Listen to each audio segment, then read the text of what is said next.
We are back. We are back at levels that are difficult to comprehend. Welcome to the ASTROLABE. We got a late night lab tonight because I have been wrestling with audio issues since I hope you guys can hear me right now. I tested it. Everything seemed to be working. Let me just double check and make sure things didn't change since it stopped. Yep, I'm getting levels, so I think it works. I was testing it. It would not work. I had to move my studio around a little bit. So astute viewers may notice a little difference in the depth behind me. Good. Audio's loud and clear. Good. You may notice a difference in my eye level, perhaps, because now I'm going to be able to read some of those times where the text gets really, really small, and I can't read it because the screen's too far away. Well, now the screen's right here. It's just right in front of me. So I got the whole widescreen view going. It's pretty cool. I like this. I think I'll get used to it. But I'm in a smaller space than I was before, and all I did was just literally unplugged one thing. Just plugged it back in again, and just plugged in. It wasn't even the audio itself, just the power cord. And it was one extension cord that has everything else plugged into it. I just had to unplug it, move it over to another spot, plug it back in again, and then for whatever reason, just could not get audio at all. But finally have it. I've been seeing the notifications coming through. All of Trump's pardons are kicking in. He's publishing all of them, and he's going nuclear. I've seen a couple of them I ran down for my quick pre-stream cigarette and saw a couple. Oh, I got to make sure I grab that clip. We're going to start with that clip. Okay, here we go. Make sure I get this one in here. I'm going to push that out to right here. Right here. Okay. The pardons. He's pardoned 1,500 January 6th political prisoners. He's withdrawn us from the WHO. He's locked down the border. A 90-day pause on all foreign aid. They told us he was going to go nuclear with executive orders right away, and they got it all set up. They have a table out there with a stack of things to sign and his markers there, and I was like, oh man, he's gonna make a whole stand-up routine out of banishing all the brown people from the U.S. It was just so much kino. I was talking to Cooper on the phone earlier today, and he's like, I hate that word, and I was like, I'm just going to use it more then. So much kino today. And indeed, as my wife says in the chat, Daddy's home. I had to find it. Daddy is home. Shout out to my wife and my sister. I only credited my sister last time, but shout out to my wife and my sister for this banging shirt. I don't know. Sorry, I realized I wasn't really talking to the mic. Hopefully you could still hear me. Daddy is home indeed. Oh, that's right. Birthright citizenship. That was another one. So he has first day. Straight Buster says, I never would have expected a day one birthright citizenship EO. First day. One of the first ones he signs. Abolishing birthright citizenship.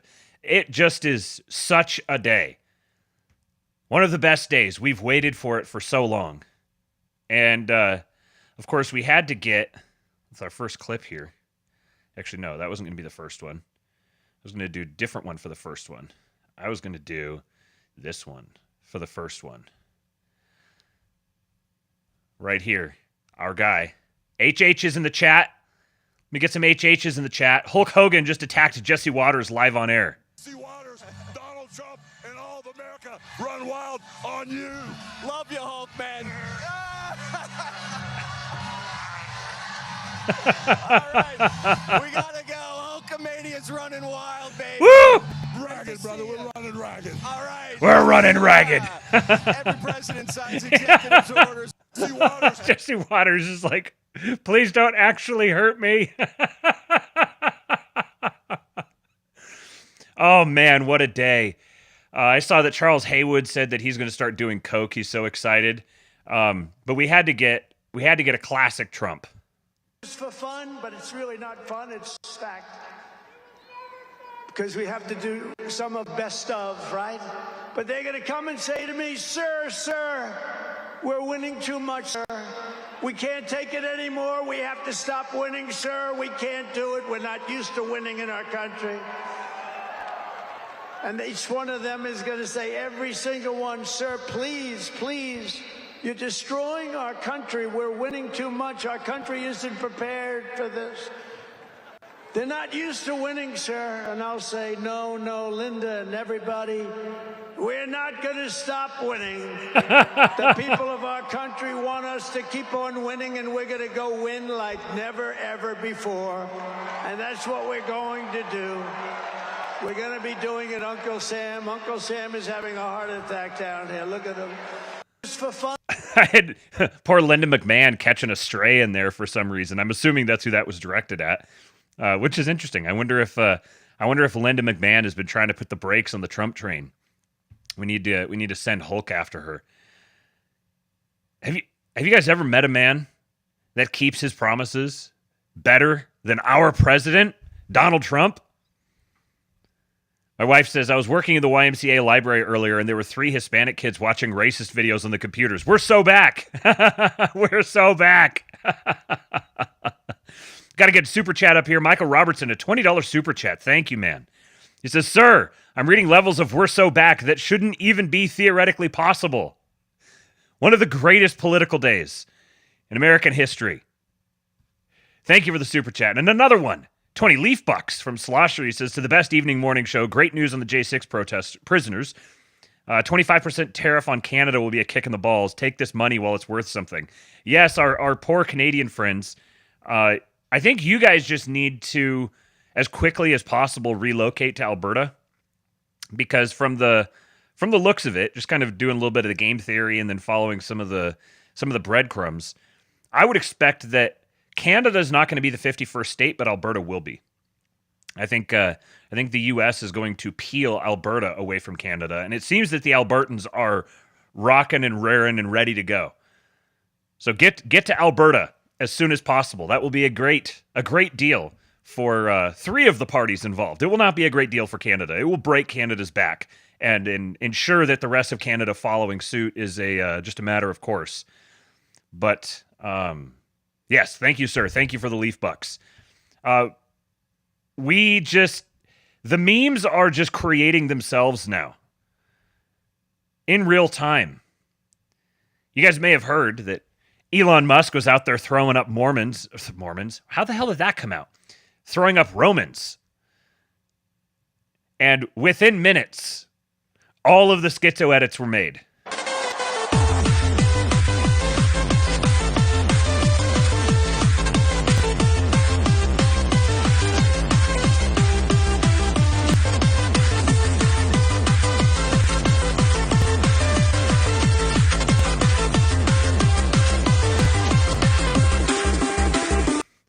You know it's not enough?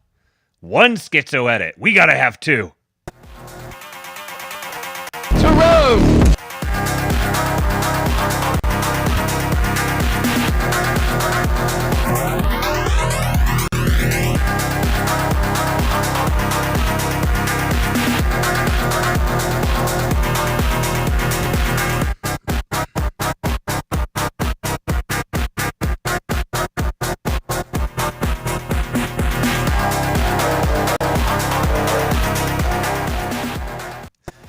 What a banger!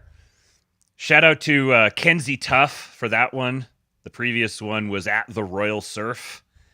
All these links will be on the King Pilled Substack, so you can go subscribe over there to see the if you want to get the clips, see all the stuff that I went through. That also pushes out to the podcatchers. So if you're listening to this on the podcast, please do me a favor, leave me a 5-star rating and review. The 1,000-year Tesla Reich. Shout out to Slutty Milk, one of our friends in the chat. Andrew, Politically Catholic, says, who would have guessed that the first law of physics to get BTFO'd in 2025 would be how unbelievably back it is possible for us to be? We are so back! And many more laws of physics are going to get BTFO'd this year. Or maybe not many more, but by extension, many more. Yes. FB Informant says, did you see the ADL response? That's how you know how back we are. So the media starts running with their previous programming. They see Elon Musk throw up a Roman. And for the context for this, he was saying, he was doing his rousing speech, and he said, I give my heart to you, or something. So basically, he's taking his heart and he's throwing out to the crowd. Now, there's been lots of debate. Was this intentional? Is this genuinely just in the moment? He's a spurg, and in the moment he's like, hey, I'm going to take my heart and I'm going to throw it to people. Or is this the extremely online shit poster in chief? I would submit that if I was given those two options, my guess would be that if I have to pick one of those two, my guess is that this was entirely intentional. He knew exactly what he was doing. He even had thought ahead about a way that he could insert a little nod like that. He knew exactly what he's doing. This dude spends his entire life on Twitter. You think he doesn't know what he's doing? Maybe it's just maybe it's just a little bit of autism leaking out. So I'll grant that. I'll grant that. Yeah, he's also kind of autistic, and he is pretty normy in a lot of ways. So I'll grant just a little bit. And I'm going to say what this is being on Twitter nonstop and getting programmed. It was programmed into him. This is the art is bigger than life. He is submitting himself. He is being taken up by the meme. And he couldn't help but when his mind said, take out your heart and throw it to people. He didn't take out his heart and throw it to people. When his mind said, take out your heart and throw it to people, his heart said, Sieg Heil. And then the ADL. So the media starts doing their, you made a Nazi salute. You made a fascist signal. And the retards said, no, he didn't, no, he doesn't do that. No, he was, see the context. And they went and started arguing with all the media outlets and saying, no, you can't slander him like that. The smart ones said, damn right that's what he did. Damn right that's what he did. We're getting all this kino. Of course we've got to have the co-president throwing up Romans on the stage. Andrew Torba said, just imagine all the kids in school who are going to be throwing up Romans all week. Say a prayer for your favorite public school teacher. But so the media is running their little typical smear campaign, and the ADL comes out as the voice of reason. No, well, yes, he made an unfortunate salute. It was an unfortunate signal that he made, but we need to be understanding. We need to assume the best of faith in our interlocutors. We're hoping for change and positive growth in the near future. Capitulation. Absolute capitulation. They have bent the knee. That's how back we are. The ADL is publicly bending the knee. These old smears don't work anymore. Now, of course, this is a strategic bending of the knee. We need to ingratiate ourselves. A little too much heat on us. We need to escape from all of the nuclear internet takes and try to wiggle our way back into the good graces. Of course, it's what it is. The win condition is not every single person on the planet changes their mind and thinks exactly like me. The win condition is major, powerful political organizations acquiesce to you. They bend the knee to you. They accommodate you. They work around your agenda. You set the tone, they react. And that's exactly what's happening. Robert Prevost says, isn't that what you do when you're overcome by winning? Right, exactly. The vibe shift manifested in him, says Isaac. That's exactly what happened. The vibe shift has occupied him on the molecular level, and he couldn't help but fire off a Roman, man. This is how we end all of our business meetings. All of our business meetings end with just a quick one. Another super chat. You guys are generous today. Nephilim with a $20 super chat as well. He says, Elon is redeeming himself. Yeah, don't get too excited, though. Don't worry. He'll do something else to piss everyone off here in the near future, I'm sure. Related to Elon, actually, I didn't have this one in the stack, but related to Elon, Vivek has formally left the Doge project. Now, what did he do it for? Rumors were being leaked that he's at odds with the staff and he'd worn out his welcome, and people were getting irritated with him. He has also confirmed that he's going to be running for the Ohio governor. And a little leak that I heard, I don't know when it was, within the last few days regarding that news, is that Trump wanted Mike DeWine, the existing governor, he wanted Mike DeWine to put Vivek in Vance's old Senate seat. But DeWine put some other guy, so we'll have to keep our eye on that other guy. DeWine picked some other guy, so the fallback plan for Vivek is he's going to run for governor. Now, is this Trump has put his foot down? He heard his people. Vivek stuck his foot in his mouth, and Trump is putting his foot down. I don't know. Genuinely don't know. I actually lean that way. Initially, I was like, this was probably in the plans all along. It was probably planned that he was going to run for one of those positions. It just makes too much sense to have like a key proxy who at least as before a month or so ago was very, very popular. The entire base just absolutely adored him. And honestly, the vast majority of the base still absolutely adores him. Everyone who's been saying like, oh, his career's over, he's done, he totally cooked himself, you guys are out of your minds. No.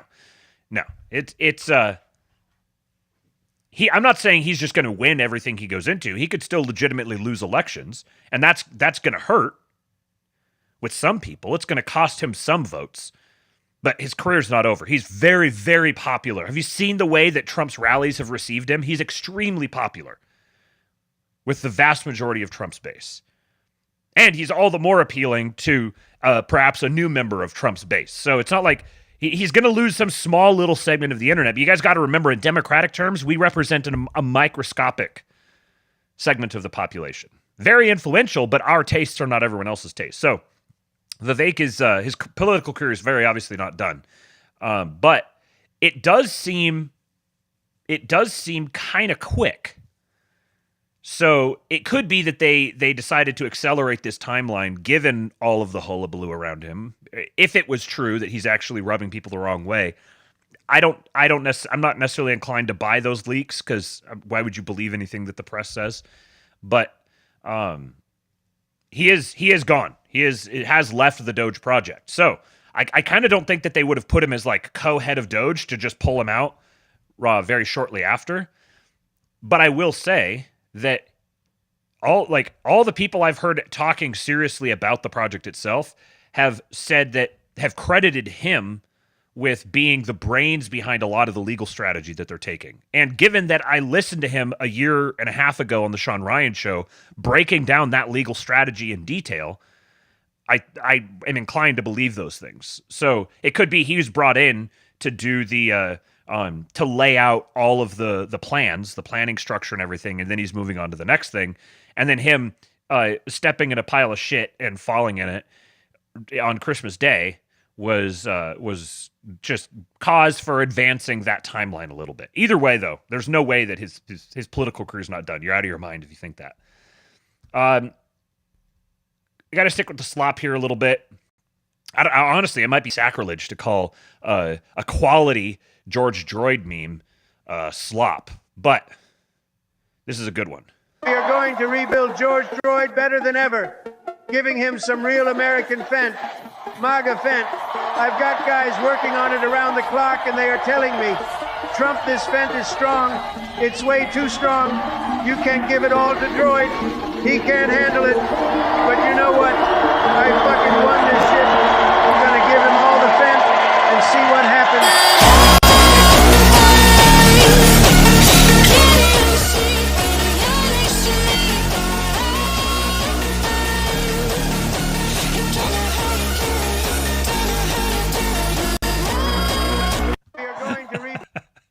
Sorry, the audio balancing with his voice at the beginning of it, I had to have the volume all the way up, and I didn't get it fast enough.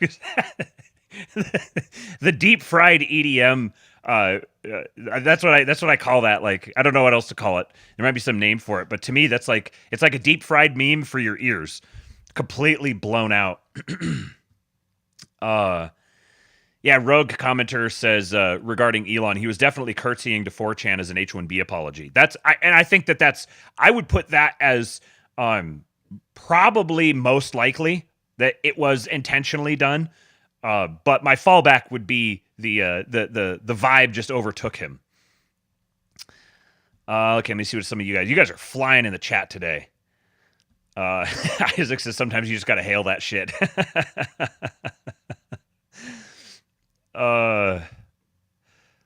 Man, you guys are going. All right, so Vorpal Amphil says gonna throw Romans at my coworkers this week. You got to do it. Okay, DeWine put the lieutenant governor of Ohio in that seat. Does anybody know anything about him? I just out of curiosity, I'm going to go do a dig on him later, but haven't had time in the last couple of days. Magoo says, "Can we trade Fetterman for Vivek?" That touches on another little story that I'm going to be tracking. Won't have to track it for long. It's probably going to just be known. But very strong rumors out there that there is an influential Democratic senator who's going to be switching to the Republican Party. Of course, everyone automatically assumes Fetterman, and that was my assumption as well. And then I saw another report that seemed substantive. Some of these things you just can't know. You just got to kind of evaluate them based on the source. But this one seemed relatively substantive, saying it's not Fetterman. So if there's a Democratic senator who's not Fetterman, who's going to switch to the Republican Party, that's very significant. Depending on who it is, it's either more or less significant, but it's already very significant because with the squishy, like what's her name, Lisa Murkowski and Susan Collins and Mitch McConnell and the new guy out of Utah, they're all they're effectively Democrats. So when you're talking about getting legislation passed and having to deal with the Senate, you've got 4 votes right off the top that are going to be a problem. And that's before you even get into some of the other squishy Republicans. So any single Democrat switching sides makes a big difference. Now, it's possible that you get that Democrat switching sides and you get an extra senator, but it's just kind of like adding to the 4 that are already unreliable. But I would suspect if one of them is going to switch sides right now, that they're probably not going to switch sides and then be a thorn in the Republican Party's side. Like, you're not going to switch sides and then immediately go out of your way to start pissing off the MAGA base. That doesn't make sense. Why switch sides in the first place? If you're going to switch sides, it's because you want to pander directly to the MAGA base, because you recognize it as the up and coming thing. So I saw some other people suggesting Bernie. I would be absolutely shocked if it's Bernie. If it's Bernie, that would be immense. Absolutely immense, because he still has a legitimate cult of personality with young people. So I think next week is when it's supposed to be announced. So we'll keep an eye out for that. Armchair Contrarian says, Bitcoin community is pretty pissed off that Ross Ulbricht was not freed day one as promised. Well, see, here's the thing. Correct me if I'm wrong, but Trump did not promise unambiguously that he was going to free Ross Ulbricht day one. Contributing to the libertarian agenda was a deal that he offered, like putting a libertarian in his cabinet. You vote for me, nominate me as your candidate. Don't run someone against me. Nominate me as your candidate, and I'll do these things for you. Now, he has said before that he's going to free Ross, and I really suspect that he's going to free Ross. The fact that it didn't happen day one, I wouldn't take as a, like diminishing that possibility. It's just, and frankly, like, yeah, it'd be really nice, and probably should be as easy as just like having an executive order, and just he signed a whole bunch of them. What would have been one more? But I'll say that all the other things that he signed are all very, very high priorities as well. So it's not like he's pushing it back for, some bullshit. Let's see. John Fetterman into John Fenterman. Oh, that's good. That's good. Hold on. I gotta I got to write that one down. John Fenterman. How did I not think of that before? Oh, that goes right in the ideas pile. John Fenterman. Thank you for that. Bitcoin maxis are some of the most insufferable people. Yes, they are, Colin Rush. And I would consider myself close to a Bitcoin maxi. I'm extremely bullish Bitcoin, and we'll get into more of that here in a little bit. But let's keep it pushing forward. I saved this one yesterday because it's just so dang cute. So you could count this as maybe part of the wholesome pile. Here's little X, Elon's son. What should I do? Save America. And? Help Trump. Okay. I just love the way he says that. Help Trump. Help Trump. Okay. Help Trump. Yes, little man. My president needs me. I'm coming. I will help Trump. I'm your best guy, Mr. President. Speaking of best guys, you guys ready for this one? Very tall son named Barron. Has anyone ever heard of him? President Slenderman. Wait for it.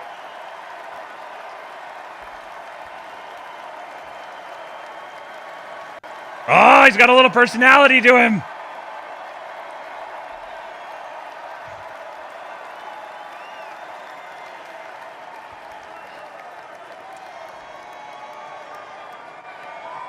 Thank you.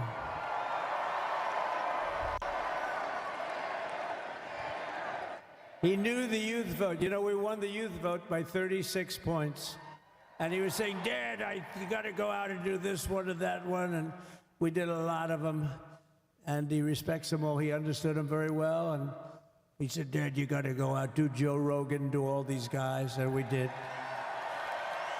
We did. And Joe Rogan was great. They were all great, right? Barron, they were all good.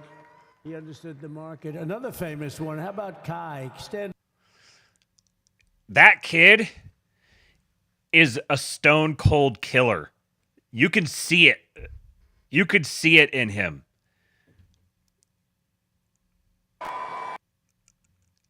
When his dad's talking about him right here. Look at that. That dude is going to raise mountains to the ground.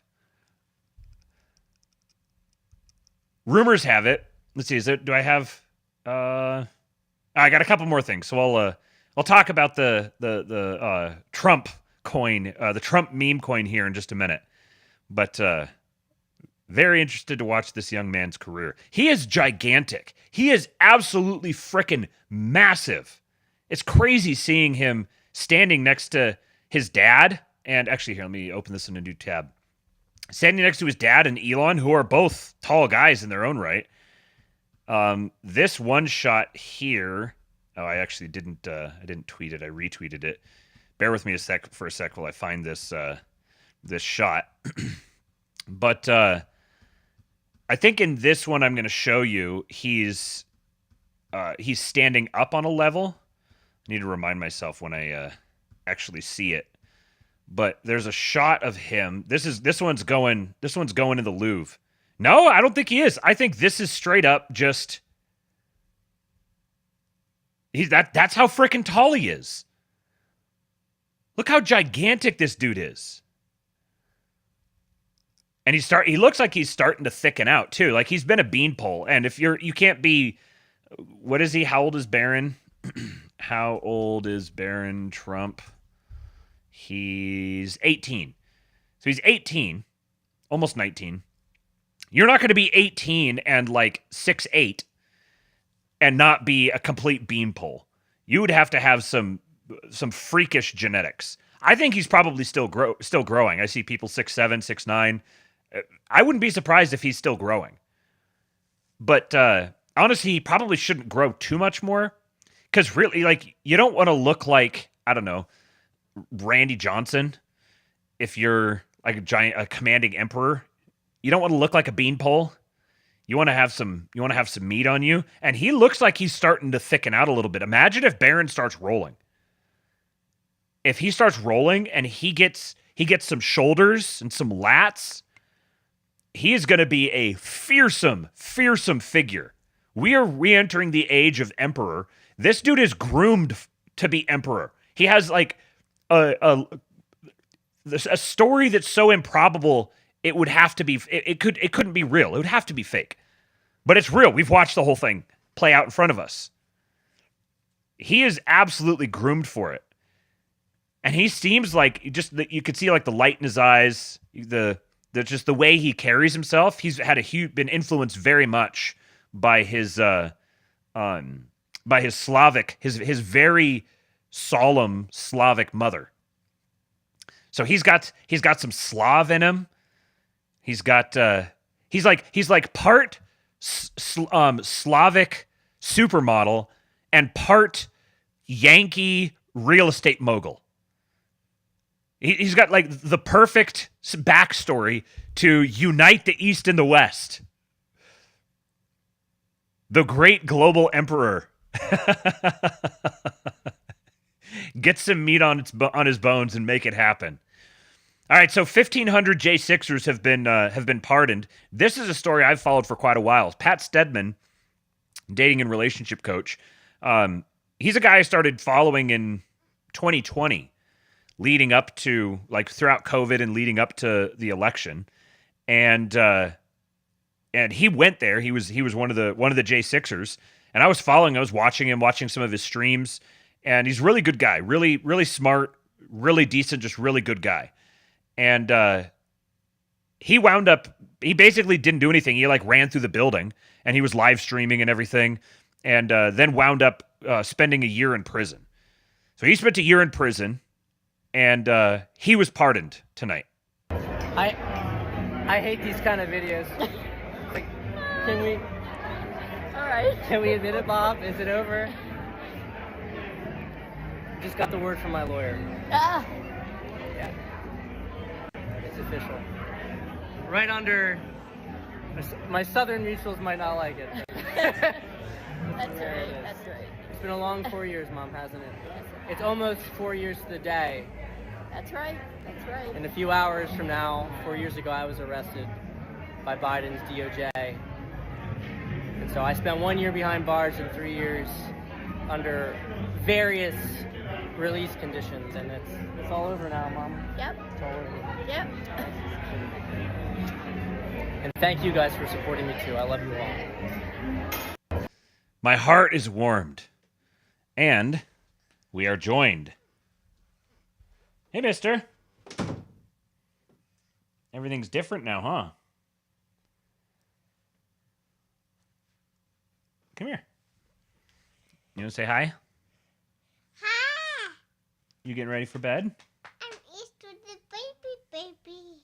You're east with the baby? Yeah? Uh-huh. You want to say anything to everyone? Only that one thing. You want to what? I only want to say that one thing. Oh, you just want to say that one thing? I'm building the wheel out of this. Oh, okay. Well, you can't... Type of machine. Yeah, okay. Well, you can't build it in here, okay, Bubba? This was the perfect spot to do it. This was the perfect spot to do it? Uh-huh. I know, but I'm doing a show right now, okay? Please don't shine the flashlight in my eyes. Daddy, you're lucky. Why am I lucky? When there gets too much light in your eyes, your pupils will get... Here, I'll demonstrate my... He's demonstrating with his hands what happens to your pupils when you get too much light in your eyes. What? Oh, yeah. They get smaller? They get that tiny. He's going like this. And they close up. They close up? Yeah. Well, I don't want my pupils to close up right now. That's why I don't want you to shine the light in my eyes, okay? Look, why don't you want them to close up? Because I need to use them for looking at stuff on the show. Can you come say goodnight to me? I love you, big guy. Good night. This can also be used as a bash. Yeah, you probably shouldn't do that or you'll break it. All right. Go outside and Daddy, go back out and close the door, please. I have a penny for my piggy bank. You got a penny for your piggy bank? That's exciting. It's in here. It's in there? Okay, well, don't lose it. Okay. All right, love you, big guy. Love you too. Can I have a lock? No, please don't lock it. Why is there a lock? So that you can lock it if you want to, but I don't want you to. What else? See, I can kind of understand how she feels. All right. Thank you for tolerating the interruption. Florida Governor Ron DeSantis, in a new executive order, recognizes the Gulf of Mexico as the Gulf of America, seemingly following Trump's plans to rename the body of water. This is for a state of Florida Office of the Governor executive order for the Gulf Winter Weather System. He says, whereas an area of low pressure moving across the Gulf of America, interacting with Arctic air, yada, yada, yada. And I just wanted to bring this up to point out that part of instantiating the chief executive's will is the underlings also employing his will. This works at all levels of scale, but this works with us. This is part of why we participate in instantiating his will. So if his desire is bring all the jobs in the world to America and build American and such things, then getting in line with that is a good way to ensure that it actually happens. So having the lower level people, like if the GOP is smart, and they are, the people running it at least now, they'll make a point of prioritizing these kinds of things. Having different strategic underlings just start incorporating a lot of the cultural things that he wants to make. Like, I mean, he made an executive order, and there is a legal aspect to the definition of it, but for it to really take hold, it has to penetrate the culture. So having people like DeSantis or some of his other underlings take these sorts of things on and implement them helps with that, which is very good. All right, so this Trump coin, Trump. I didn't know what are you supposed to call it? The Trump, because I think Trump coin is a thing.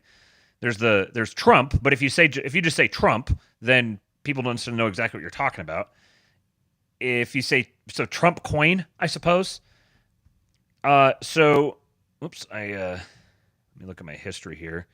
Current market price is $67.96 as of like an hour ago when I asked Grok, and the current market cap for it is $11 billion, which puts it as the second largest meme coin by market capitalization, surpassed only by Dogecoin. So Trump goes and launches this new coin, this new meme coin, and it just immediately went absolutely bonkers. Because here's the thing. This is what meme coins are. Like, this is what meme coins are for. I've actually thought about it with some of the projects we're working on. I've thought about creating a meme coin with it because it's inevitable that this sort of thing is going to take root at the broader level. The only reason it really hasn't, and the reason why it remains super scammy and has the reputation that it does, is precisely because the United States, as a matter of formal policy, has not embraced the culture. So the non-scammy people aren't going to do it because they don't know what the legal ramifications of it are exactly. But once you provide a clear regulatory framework and have the frickin' president of the United States sign on to it, it's going to take off. It's going to be everywhere. Because this is the way that you can invest in someone's brand. People who are buying Trump are doing it because they're buying Trump. So this is a way that people who you can actually say, I think you're going somewhere and I want to invest money directly in you. Because I think that an investment in you is going to pay off because more and more people are going to buy into you. And I mean buy into you in the like metaphorical sense. It's a way to make the metaphor literal. To buy into you. So not only did it, most of these, for those who don't know, and I don't really shitcoin all that much. I've got lots of friends that do, and I have friends who are shitcoiners. So I'm just sort of generally aware of it. I know some people are like not aware of it whatsoever. And most of these sorts of meme coins and shitcoins are in the like hundredths or thousandths of a cent in like per coin, like per like their price. And Trump's at like $70. And it peaked at $75.35 with a market capitalization of $15 billion. $15 billion. That is a shitload of money to be invested in something like this. This isn't just some like little freak fly-by-night thing that's going to be here for a little bit and go away. And in large part because Trump is going so hard on it. Him going so hard on it is one of the strongest pro-Bitcoin moves he could make. Then you get the Melania one that drops, and Trump coin moons, and then Melania coin drops, and Trump coin plummets. It looks like it must have picked back up again. I haven't been watching it super closely, but Melania's at $7.75 with a market cap of about $1.04 billion, which ranks it as the number 84 cryptocurrency overall. The Trump coin is the number, what would it say, number 2, I think? It was like number 11 when I looked at it last night. So I've got a couple of threads related to this. 3, in fact. First one here is from, oops, got these in the wrong order. First one here, the first 2 are going to be from Balaji Srinivasan. So he says, let me see, this is the first one he sent. Yeah, he says, I don't love the downside risk of the Trump meme coin. Nevertheless, now that it's out there, the holders may want to add value to the asset, if only to buffer the impact of a possible crash. Here's how they could do that. And note, with these descriptions he gives, these are why this sort of thing is going to stay, because it's not just, oh, I can invest in that person, but there's actually functional utility on top of it. So first, recall that the on-chain nature of meme coins means that creators can permissionlessly add value to them over time. So you can keep adding features to them as they go. So you could allow Trump holders to attend offline community events. The various rallies and balls at the inauguration could be continued on a smaller scale back home, with holders gaining access.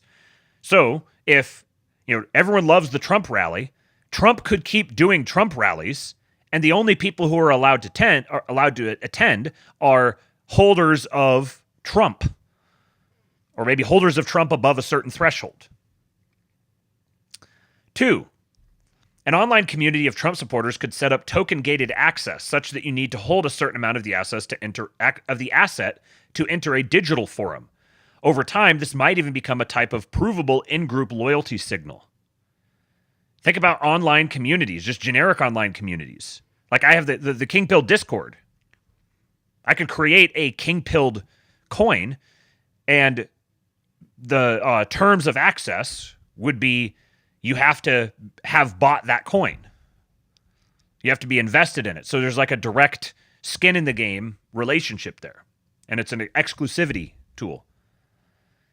Third, recall that the on-chain nature of meme coins means there is a public list of all Trump holders. As of the time of this post, there are 771,250 on SoulScan.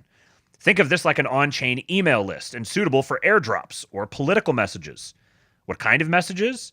Well, the holder list is highly enriched for right-of-center people around the world with at least enough tech or finance acumen to buy a coin. So this audience of 750K plus could be useful for conservative and libertarian politicians worldwide.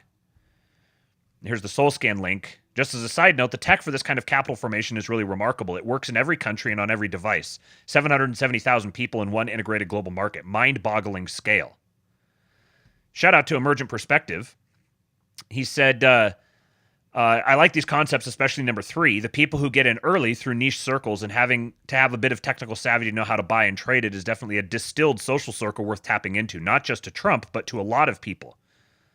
This is funny. Trump can just announce that any illegal immigrant can avoid deportation by showing they hold at least 1,000 Trump. Token will go to 1,000 plus almost instantly. Don't do that. They need to invest a lot more than that if they want to stay here. And then here's another one. So he follows up on that and expands a bit. First crypto president. Overnight, the vast majority of the net worth, or $59 billion, of the next president of the United States is now held in cryptocurrency. This will hold true even with a 90% drop. What are the implications? So it could drop off 90% from where it's at, and it's actually, I think, probably higher now than when he posted this. It could drop off 90%, and his net worth, it would still make up the vast majority of his net worth.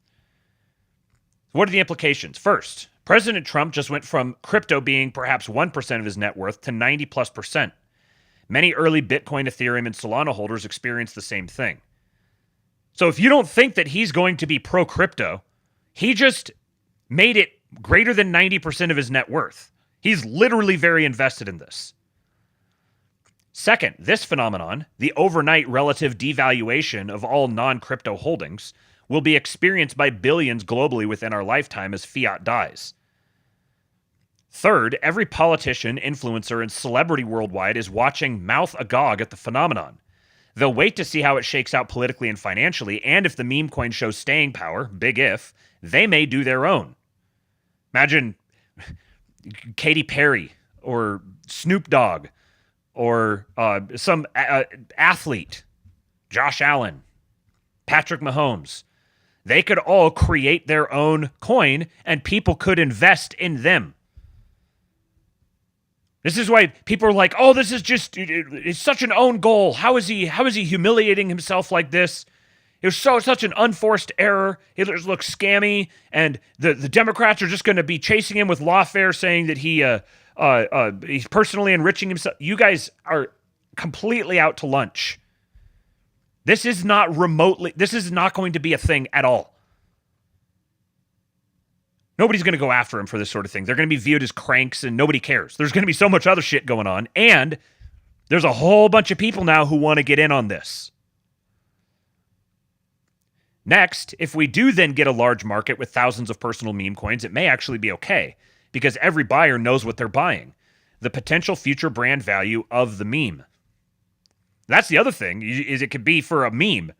So like your favorite meme, if you think a meme is going to become like the meme of the day on the internet, this is where they've spent a lot of time, and it's been really hit or miss.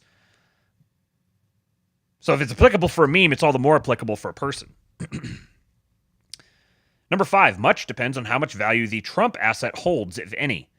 Other celeb meme coins went to zero quickly, but Trump is Trump and has the unique qualities of A, 100 million plus followers, B, daily nonstop coverage, C, presidential immunity, and D, unprecedented control over the government. 6, so whatever form of political counterattack comes his way, Trump is now strongly incentivized to legalize cryptocurrency in the most aggressive way possible. That's one of the biggest takeaways you could have from this.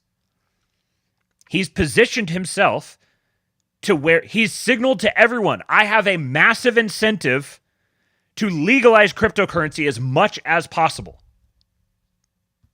which is a proxy signal for other things, if you're paying attention.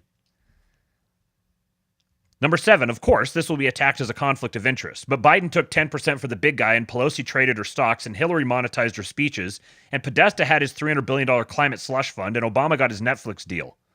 All became millionaires via various deniable forms of payola for Democrats. Number 8, so Trump's rebuttal may be that he's just doing everything in public. His claim may be that disclosure solves the conflict of interest problem, which is a very strong claim. Number 9, and that may be true, but it doesn't fully solve the alignment problem. As context, the CEO of a company is typically one of the largest shareholders, but he is aligned with all his employees because they hold the same shares. All holders rise and fall as one, ideally. 10, by analogy, you would ideally want the president to be aligned with his citizens, such that they all held, say, USA coin, which gave some dividend from the profits of the USA, kind of like the Alaska Permanent Fund. If you're like me, your brain is starting to spin here. Number 11. So, one way of solving the alignment problem would be for Trump to airdrop some Trump to every U.S. citizen. However, it might be easier for him to just send an email in his personal capacity to every Trump supporter offering them some free Trump. Number 12. Specifically, he could give 72 hours notice, and all kinds of Democrats would also sign up for his personal email list just to get the airdrop. Number 13. Would it be legal? Well, it's certainly legal for politicians to email out requests for money, but to my knowledge, no politician has attempted a personal airdrop before to give away money, and certainly not at this scale. Number 13, at current valuations, Trump could give $100 of locked up Trump to all 77 million Trump voters via airdrop, and it would only cost him $7.7 billion in an asset that was worth zero 2 days ago. Heck, he could give $500 per person and still have $20 billion plus left over. Number 14, yes, it would cost Trump some of his asset to do this, but if you needed to join his email list to get the coin, and if the airdrop could be effected without any capital gains, it would pay for itself by turning his base into even more rabid supporters. Number 15, it could even give him the political support necessary to completely destroy the Democrat patronage machine. Basically, by joining Trump's email list and supporting his crypto policies, you'd get a kind of UBI. Number 16, and if 77 million Americans are also benefiting from Trump, charges of conflict of interest go away. It'd be a new kind of social contract, a personal relationship between president and citizen. Worth thinking about. And here's context for the wealth here. Trump is at 70. The Trump coin is at $70, and the president owns about 59 billion of that. Here's the price targets where Trump surpasses the wealth of people on the Forbes richest list. 118, he'd pass Michael Bloomberg. 145, he'd pass Bill Gates. 203, he'd pass Mark Zuckerberg. 225, he'd pass Elon Musk. At 270, he's the richest man in the world.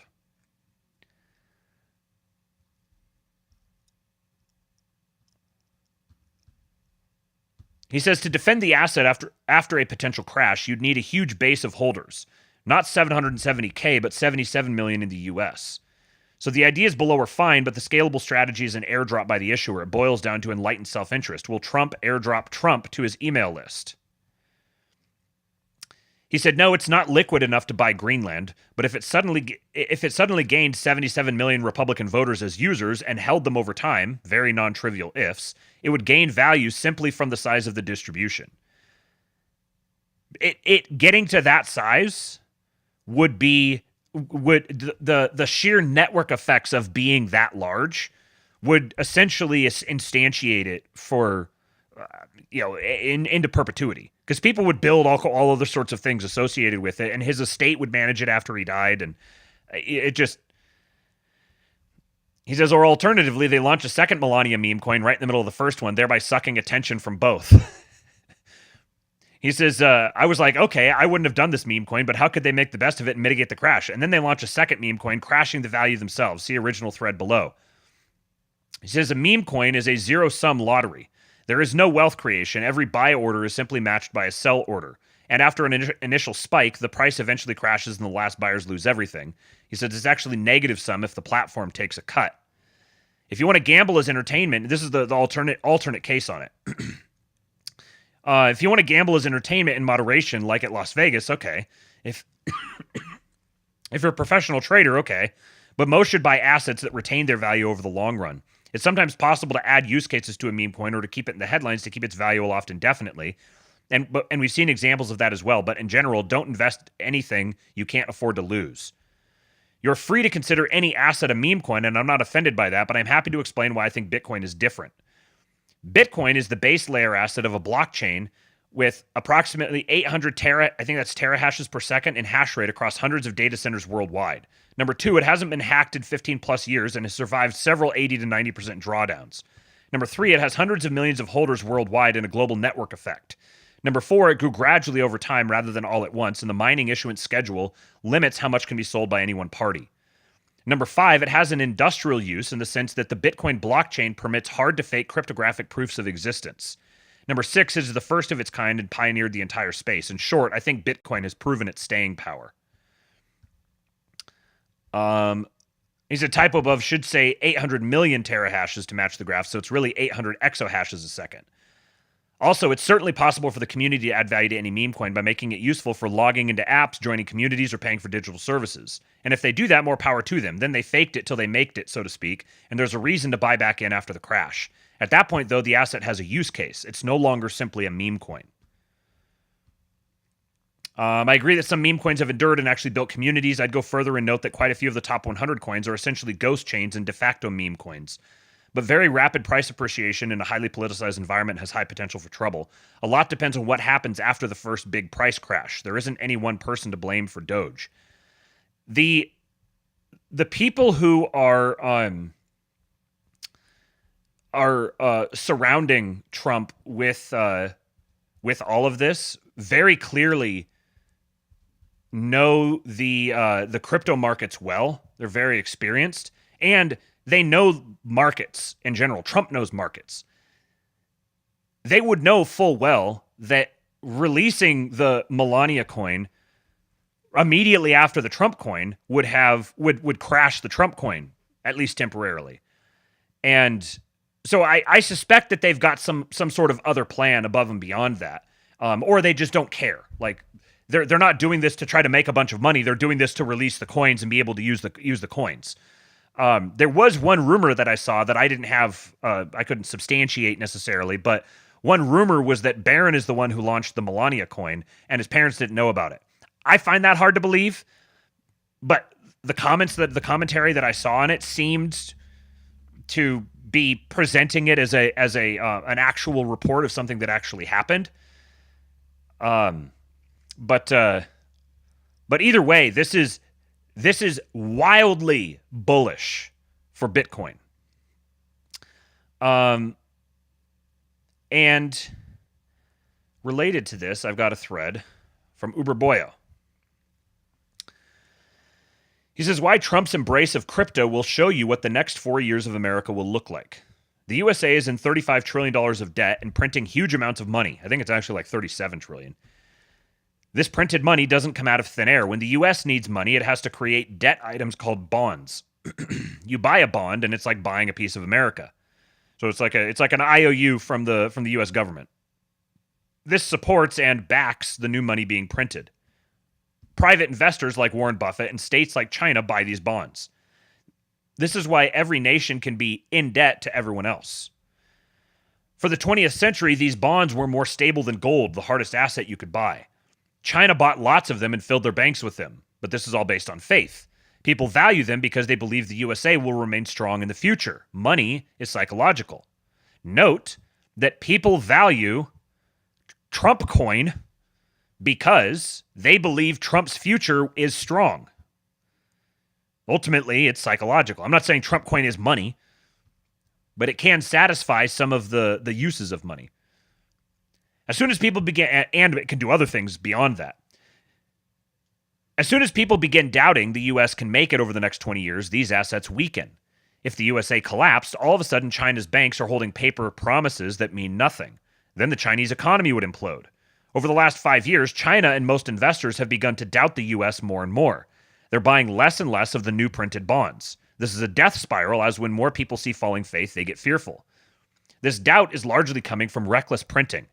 The USA prints $1 trillion in debt every 100 days and has promised $35 trillion to investors around the world. The U.S. is like the guy at the bar who's buying rounds for everyone and promising the bar he'll pay it all later on tab. The barman is handing him bottles of liquor, but eventually thinks, wait, should I check that this guy can even pay for this before I give away any more of my valuable liquor? The barman asks, and if the guy can't deliver, the whole party grinds to a halt. Very oversimplified, but it works. The USA simply has to get people to believe they will keep generating real economic value into the future. If not, all these promises will come due and bankrupt the country. The intelligent people in Trump's admin all know this and are looking for solutions. Musk often says the U.S. is bankrupt.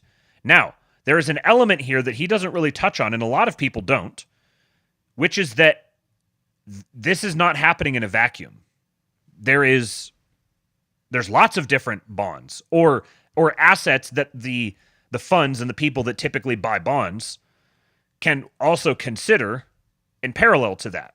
So, and a lot of these funds, they run on, they have like algorithms basically that govern a lot of their trading, and they have to be portioned in certain ways. They also have standards based on the fund where they have to have a certain amount of the fund invested in particular types of assets. So there's always going to be nation state bond, sovereign debt is always going to exist. Nation states issuing bonds is always going to be a thing.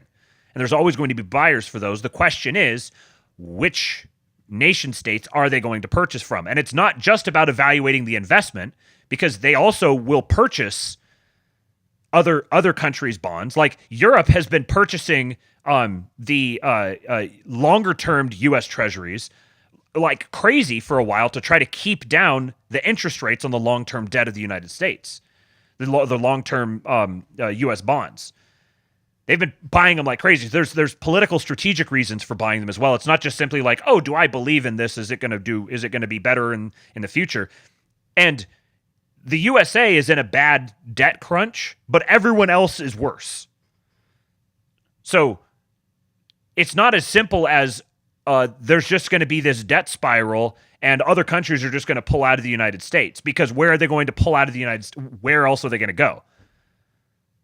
This is why the European sovereign debt crisis is such a big deal, because they're way, way worse off than the United States, and they don't have the political capital, the resource capital. They don't have the geographic positioning. They don't have any of the things that the United States does that could allow them to weather this crisis or to try to navigate their way out of it. And this is the Tom Luongo thesis, that the people running Europe have been intentionally creating a debt bomb to blow up the entire world, to tank the entire sovereign debt market so that they can intervene with their solution, with their central bank digital currency, which collapses public and private capital effectively. There's no more need for commercial banks. You just have the one central bank that issues the central bank digital currency, and all the others are just simple proxies, if they even exist any longer. And he made this point in this conversation that I'll get to here in just a minute. He made this point that it just put it into perfectly crystal clear view that Europe has been running the Treaty of Versailles game on the United States. They're trying to do to the United States what was done to Germany in the Treaty of Versailles. It's the same playbook. They're trying to drag us into wars, max out our debt, and then stick us with the bill and use that to collapse our economy so they can rule over the ashes.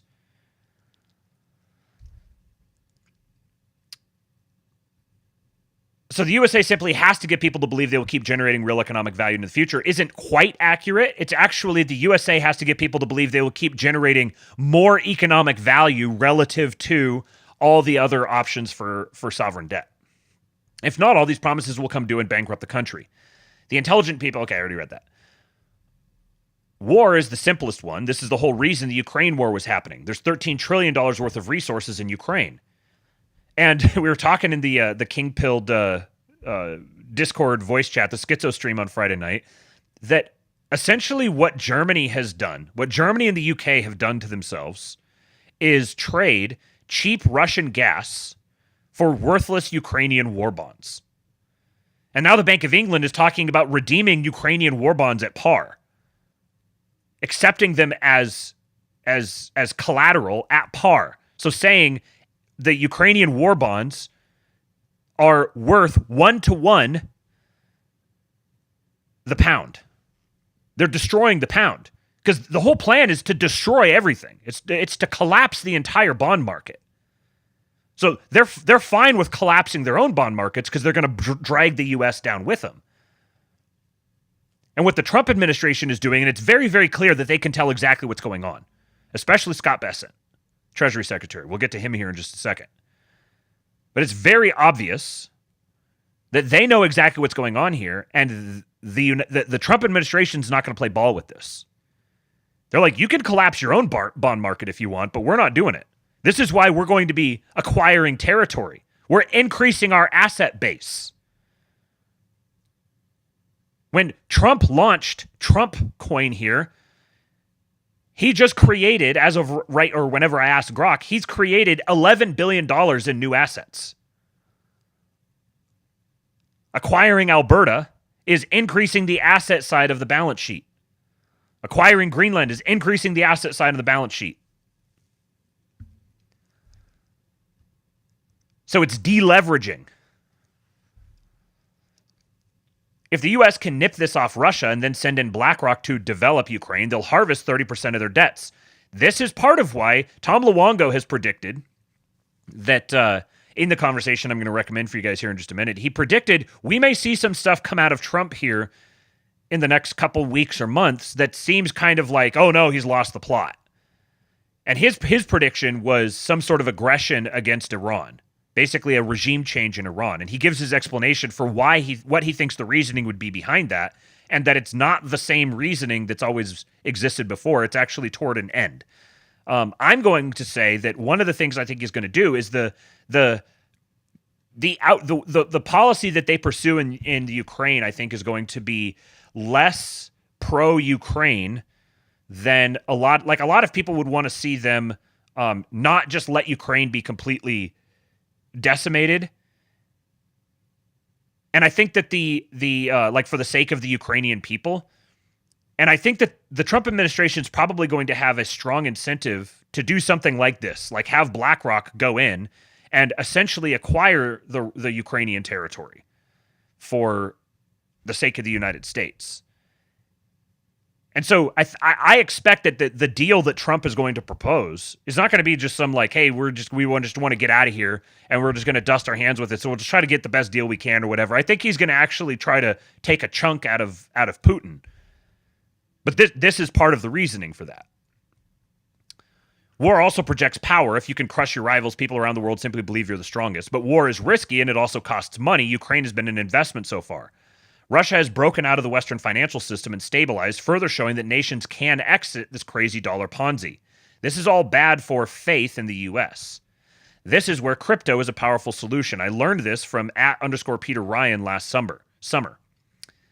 People don't believe in America, but they believe in crypto. I would say I think belief in America is on its way up. Bitcoin is a religion. They have faith it will give them freedom. People love freedom. Bitcoin was always seen as a threat to the US dollar and would eventually be crushed. The tech network around Trump saw a clever trick. In order for you to get money into crypto, you need an on-ramp. Snowden actually called this the fatal flaw in crypto, which will mean it's never what it sells itself as, freedom from the government. If the government regulates Coinbase and Binance, then no one uses Bitcoin except true rebels who sell it to each other in person. The fundamental tool for on-ramping are stablecoins. Bitcoin was originally supposed to be the cash of the internet, but that's a direct threat to USA. It's been bullied into being the gold. And I would say that it's just been obvious that it will be gold before it's cash. Most hardline Bitcoiners say it's been compromised for this reason and will never work. Stablecoins are copies of US dollars that allow the internet to have a cash, since using BTC this way would get crushed. Stablecoins like Tether print dollars so internet users can trade cash. Here's the kicker. Stablecoins need to support this printing of US dollars by buying US debt. Once again, stablecoins have to support this printing of US dollars by buying US debt. So stablecoin issuers are customers for US debt. Tether has been the ruthless point of scrutiny for the US Fed for this reason. They always audit it and check to make sure all the dollars they print are backed by real debt. Tom Luongo has talked about this. So has Phil Gibson at Quiet Part Out Loud on Substack, that Tether has been given basically the implicit stamp of approval from the Fed to soak up these bonds and to maintain liquidity in the market. Why would the U.S. let some random company print dollars? All the top-level players in crypto have been obsessed with stablecoins for years for this reason. It's the single point of failure. If crypto could build an independent platform, it would truly be free from the U.S. government. The Luna implosion was based on a promise of a math-based stablecoin that was free from the USA, which failed. Anything that's built to directly challenge the dollar or the U.S. government is going to fail. Like this is just a fact of matter. If you want to be a political scientist, then you can't live in La La Land. After Luna, it seemed like crypto basically accepted that the dream won't come true, and if crypto is to succeed, it'll need the USA to embrace it. It should have always been very obvious to anyone. If you want it to succeed, the US has to embrace it. A lot of original crypto creators basically gave up on this industry for this reason. It was a greedy sentiment that was compromising the ideal. Biden looked set to crush it finally, right until Trump's upswing and the advisors around him saw a use for crypto. The plan. If the Trump admin bury $15 trillion into Bitcoin, they'll start a bull run. Investors from all around the world will get hysterical and buy crypto trying to catch the bull run. You'll likely see a pump of equal measure basically securing USA's investment. Nation states globally are already buying reserves because they believe crypto will be secure. This is much like the faith people had last century, but in a new asset, one which the USA now cleverly controls. In order to on-ramp to buy Bitcoin, these investors will need to use stablecoins on exchanges. When $20 trillion in wealth comes flooding through Tether, guess what happens? Tether is forced to buy U.S. bonds in order to print. Genius. The U.S. debt gets its bags pumped by the hysteria around Bitcoin, and everyone needs to buy U.S. dollars that are backed by their debt bonds to participate. They're selling the shovel in the gold rush while also owning most of the gold. It wouldn't be owning most of the gold, but it would be owning a substantial quantity for a single entity. For this reason, you can make a high conviction bet in Bitcoin during the Trump admin. Not financial advice, yada yada. It is not financial advice. Don't spend any money. Don't invest any money. Treat it like spending. If you can't afford it, if you're gonna lose it, if losing it would hurt, then don't do it. But if you have money that you can, I'm telling you, there's so many reasons to be extremely bullish on Bitcoin. But there are serious dark sides to this. This is fundamentally a Ponzi. The U.S. is basically jumping onto a new usury system to try to outwit its debt. They're cleverly using propaganda and hopes to get nations and investors around the world to buy into crypto and a new American future. But no one is buying freedom money. They think they are. They're just buying digital gold using digital dollars. China have a powerful real economy based on factories and production. I think it overstates it a bit, but they don't have a very powerful economy without the U.S. market. And they're ignoring most of this and buying mainly into real gold. Nations may begin to realize this as well and see this all as fluff. They refuse to buy into the USA's pump scheme, and this causes the same faith collapse, but harder and faster. The administration's plan is that the USA stays stable for 4 years so massive reforms can happen like Doge. And this is the deal here, is if you use this pump to fund the reindustrialization of America while you're doing Doge and you're slashing all of this spending, reining in the budget, and you're acquiring a bunch of new territory, and you're paywalling your market to ensure that all external players have to pay to get into the market, you're charging a cover, then you can actually ramp up your balance sheet so much that the debt becomes a non-issue, effectively.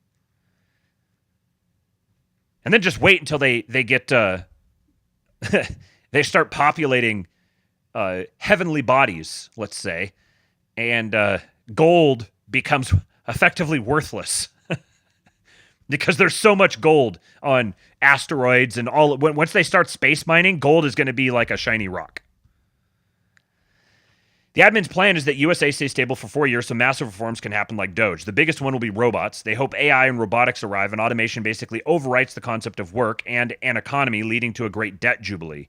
They're hoping we're 2 years away from the singularity, otherwise it might all come crashing down with a vengeance. Be aware of the situation and ride the wave. I think this overstates I don't think they're necessarily... I wouldn't guess that the administration is thinking that we're 2 years away from the singularity. It's possible that they may be thinking that AI and robotics will do all of this. To me, I think the AI and robotics and the enhanced productivity from that just exponentiates everything else that I just said.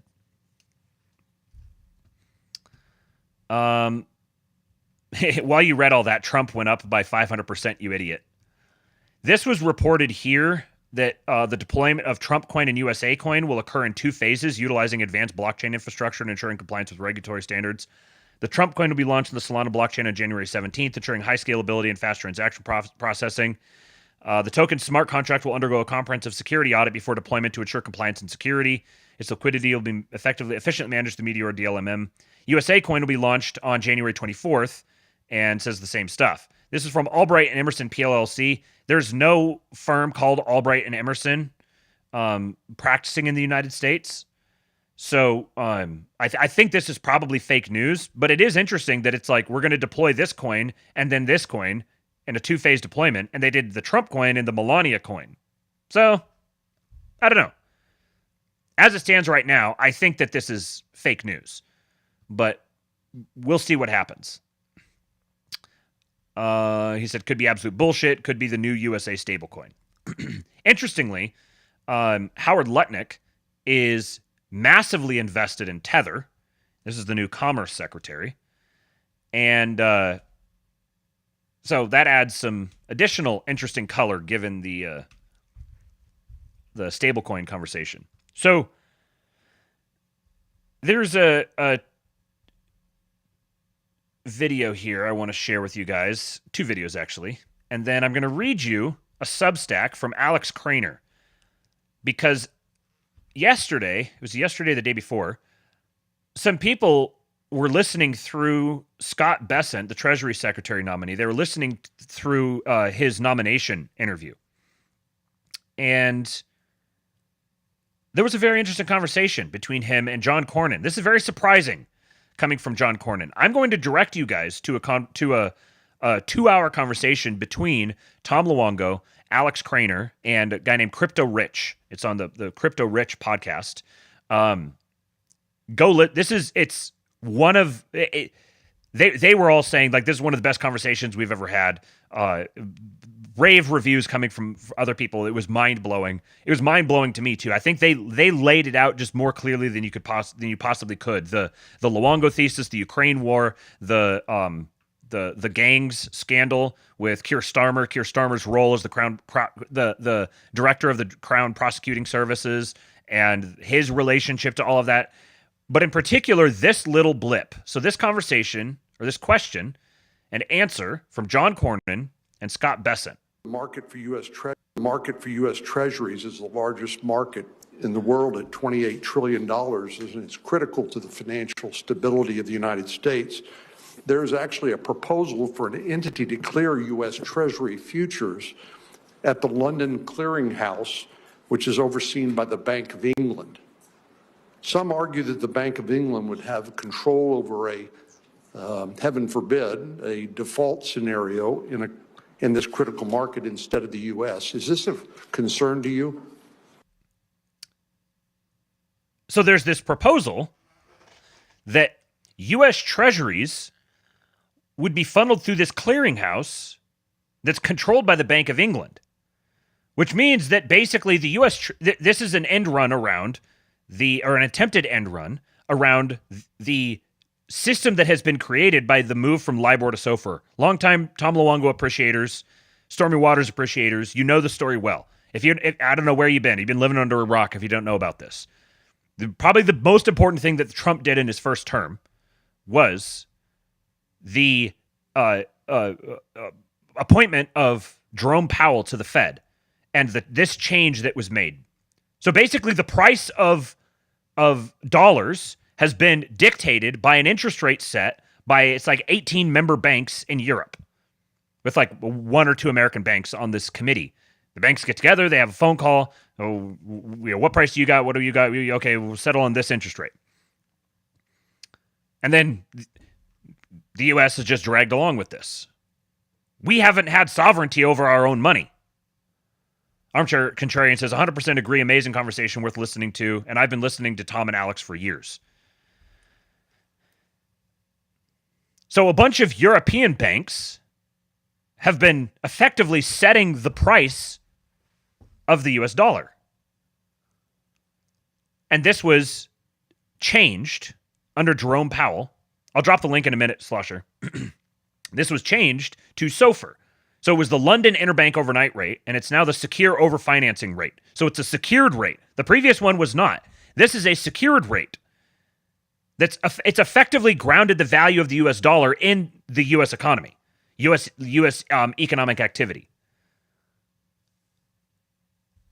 And it's begun to sever the tie between the onshore dollars and the offshore dollars.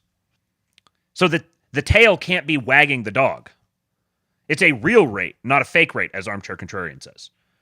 The tail's been wagging the dog. The United States has not controlled its own currency. And SOFR went into full effect September of this last year, 4 months ago. And this was what was being proposed, that now U.S. Treasuries are going to be settled in a clearinghouse in the UK that's governed by the Bank of England. So the Bank of England there are a bunch of frickin' crooks already, human traffickers, drug traffickers, like that's their domain, literal pirates. Yeah, right. Jason says, totally what a global empire would allow to happen. Right. We don't have control over our own money, but we're a global empire. Uh-huh. So this here is the attempted runaround. This is the Davos World Economic Forum, European technocrats, bankers, banking families, old banking families, the crown. This is their system. This is their attempt to get the U.S. dollar by the balls again. And John Cornyn is the one who brings it to Scott Bessent's awareness. If this ends up being the reason why this gets blocked, because Scott Bessent will play you his reply here in just a second. If this conversation happening out in public, this didn't have to happen out in public. John Cornyn brought this to Scott Bessent's attention in a private meeting. Scott Bessent didn't know about it because it hasn't really been talked about for obvious reasons. And then they made a point of going out and talking about it in public. This would redeem a hell of a lot for John Cornyn if him playing this role ends up being what stops this from happening. John Cornyn is like one of the worst Republican senators. He led the charge against Ken Paxton, trying to get him impeached.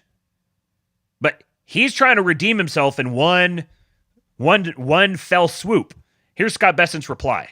Further, I was unaware until the past few days of this with the new exchange. What I can tell you is, as a student, a professor of economic history, that it is important for the U.S., for U.S. treasuries, for us to be able to resolve any stress issues in the market in the U.S.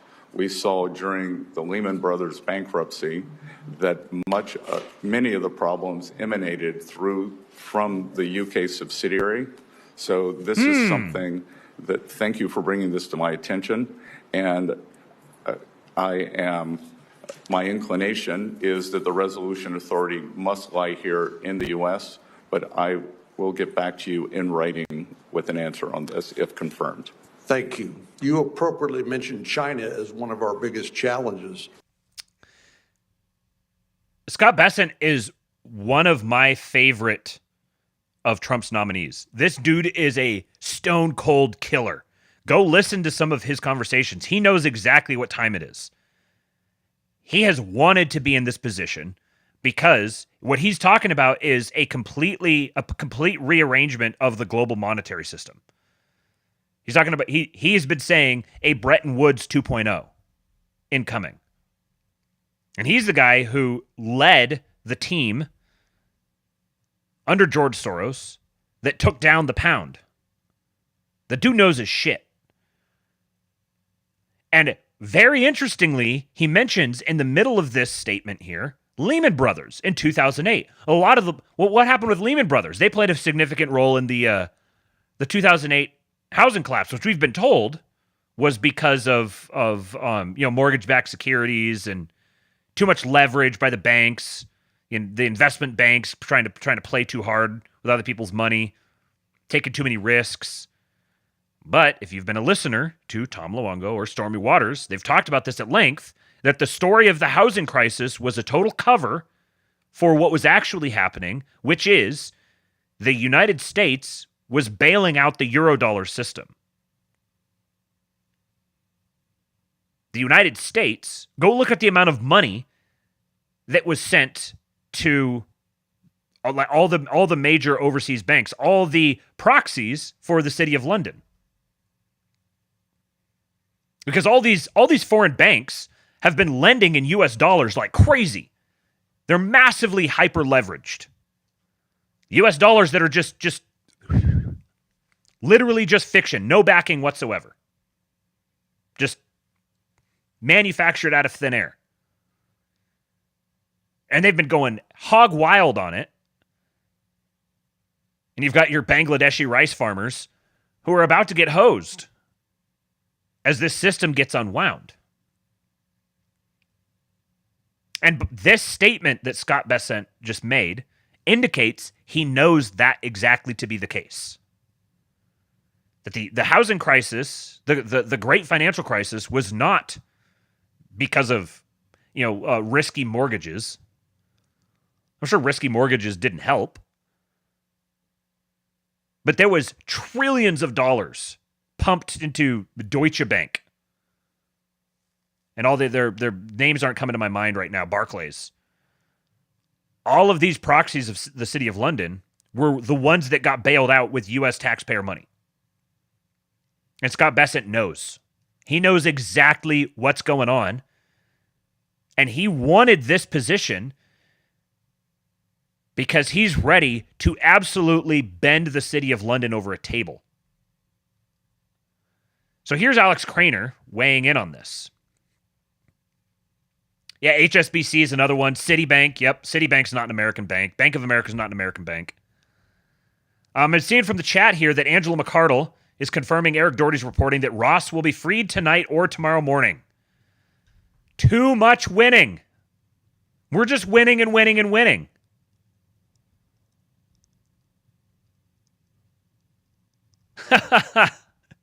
Banger from CJ Angle. The libs are at the imagine if the roles were reversed level of demoralization. They have been BTFO'd.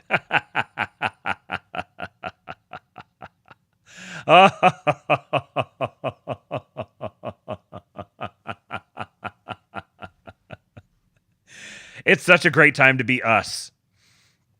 All right, this is from Alex Craner's Substack. It starts tomorrow, people versus the banks. The UK could be in for a bumpy ride. During the confirmation hearings of the Treasury Secretary nominee Scott Bessent on Thursday, 16 January, this exchange caught my attention at about the 52-minute mark of the video linked above. Senator John Cornyn, and he lists off the clips we just listened to.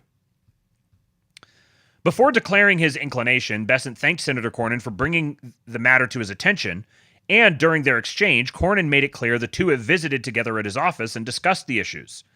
The first obvious question is, why should American treasuries be cleared in London through a clearinghouse under Bank of England's control? Who wanted this to happen, and where did such a proposal originate from? Why is there no public debate about such a major development? Why are the media ignoring it? Now, interestingly, one of the organizations that was involved in this scheme was I haven't gone into it in depth to see exactly the details here, but Howard Lutnick was closely involved in this process. And he was gunning for Treasury Secretary, wound up as a Commerce Secretary. I've loved everything that I've heard from him. He's been he's a massive advocate for Bitcoin and for Tether. And he's been talking about exactly this. Like, everyone's talking about revenue and debt, but nobody's talking about the balance sheet itself. So there's two possibilities here. One of them is that Lutnick is getting involved in all of this. Lutnick knows what's happening, and he's insinuating himself in there, so there's a man on the inside. Or Lutnick is a turncoat, and we can't trust him.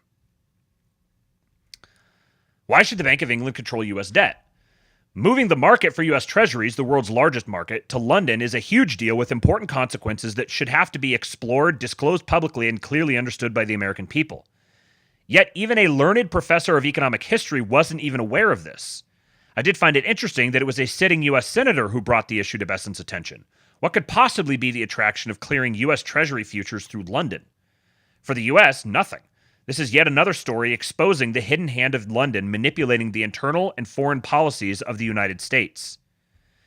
In his book, The Great Red Dragon, American author L.B. Mulfolk explained how, in the second half of the 19th century, many U.S. farmers were ruined after the establishment of centralized clearinghouses, or boards of trade, which were under control of British financiers or their agents. The clearinghouses were able to manipulate the prices of crops and depress them to drive farmers out of business and thereby acquire large swaths of fertile agricultural land at fire sale prices. The clearinghouses were able to manipulate the prices of crops and depress them to drive farmers out of business and thereby acquire large swaths of fertile agricultural land at fire sale prices. Why do you think the Bank of England would want to control the settlement of U.S. Treasury futures?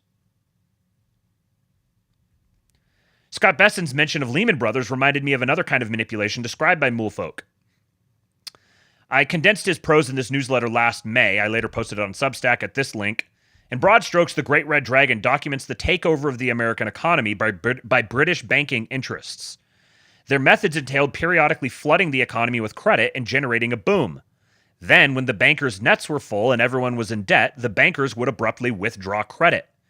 The practice was simply predatory. The triggering event usually involved a high-profile bank failure, which would cause an economy-wide avalanche of bankruptcies. Large, politically connected banks would then take over choice businesses, farmland, and real estate for pennies on the dollar.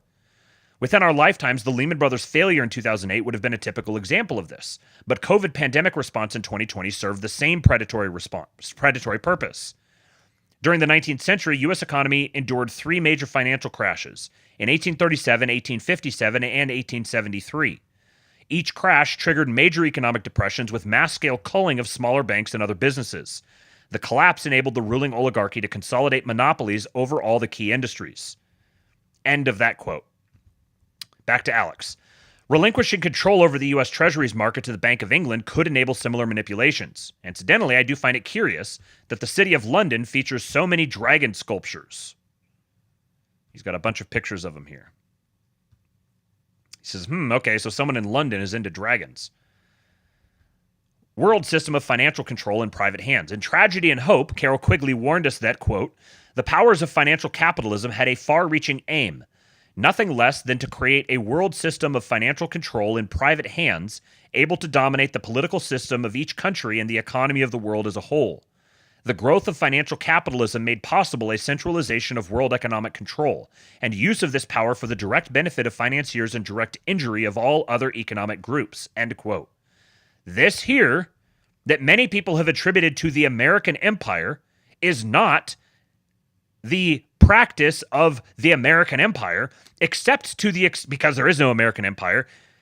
And the only way it is to the extent that the American system mimics aspects of the British system because it's descended from it. But this has been the scheme of the British Empire. That's what's collapsing right now. One of the dumbest things I hear from people, and it's boggled my mind for as long as I've heard it, is people talking about the American Empire being 250 years old. What on earth are you talking about? What nation was born as an empire? America has existed for 250 years as a nation. And even then, it wasn't a nation, properly speaking. We needed another major war to lay the groundwork for it to even become a nation. And then we spent the entire 20th century fighting the wars of other nations, having our monetary system whittled out from underneath us. In what fucking way are we an empire? Just because you put American on the label doesn't make it actually American. The global American empire is a marketing plan. It's not actually American, but that's what the actual imperial power would want you to believe. So that when they collapse it, they can put everything on the Americans. Oh, look how the Americans fucked it up. We're not going to be such unbridled capitalists. Quigley wrote those words in 1965, suggesting that the conspiracy was discernible many decades ago. Some 18 years later, in 1983, Lord Jacob Rothschild suggested that, quote, two broad types of giant institutions, the worldwide financial service company and the international commercial bank with a global trading competence, may converge to form the ultimate, all-powerful, many-headed financial conglomerate. Worldwide financial service company and the international commercial bank with global trading competence. This is the vision, to collapse these two into one. Collapse the British system into the American system. Or more properly, because once you have your central bank digital currency, you don't need the commercial banks anymore. There's no reason for there's no such thing as private capital. You just collapse everything up into the one single institution. You might maintain the two of them for fiction and just kind of give them a job to do, but they don't own themselves. This is why Wall Street is not on board. This is why Wall Street has thrown its weight behind Trump. Why anybody with a financial interest in the United States who is a patriot or even inclined toward being a patriot threw themselves behind Trump. Because Trump is, what he has become is the champion throwing the British yoke off of the Americans' backs, off of America's back. And yes, our favorite Middle Eastern democracy, that's a marriage of convenience. Neither one of them operates separate from the other. Our favorite Middle Eastern American democracy was a creation of the British to give them a foothold in the Middle East, between the West and the East. They need their foothold to maintain their trade routes and their access to energy so they don't have to depend on Russia for energy. Because their war, their blood feud with Russia has existed for centuries. And they don't generate enough, they don't have the resources to generate the energy sufficient for them to maintain global superpower status and a first world economy without importing it from somewhere. And if they're importing energy from somewhere, they're dependent on someone else.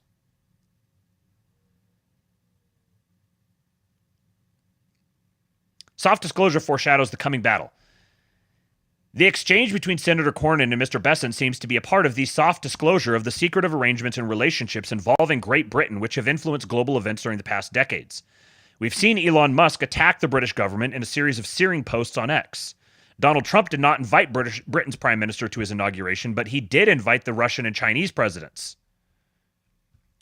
Earlier this week, former British MP Andrew Bridgen gave an interview in which he disclosed some shocking information about the sickening depravity and the utter moral bankruptcy of Britain's political class. At the very least, a significant part of it. The relevant 2-minute segment of that interview is at this link. And again, all of these links are going to be posted on the King Pilled Substack in the post for this episode today. So they'll also be in the description of all the podcasts, the audio podcast version of this. You can go click these links and listen and read these other things if you'd like. More than a century ago, Lord Acton prophesied that, quote, the issue which has swept down the centuries and which will have to be fought sooner or later is the people versus the bankers, end quote. It may be that this fight is now upon us. It seems that the, quote, monolithic and ruthless conspiracy, end quote, that JFK warned us about is now facing an existential struggle for survival. The signals coming out of the Trump team through these soft disclosure communiques may be foreshadowing what is to come.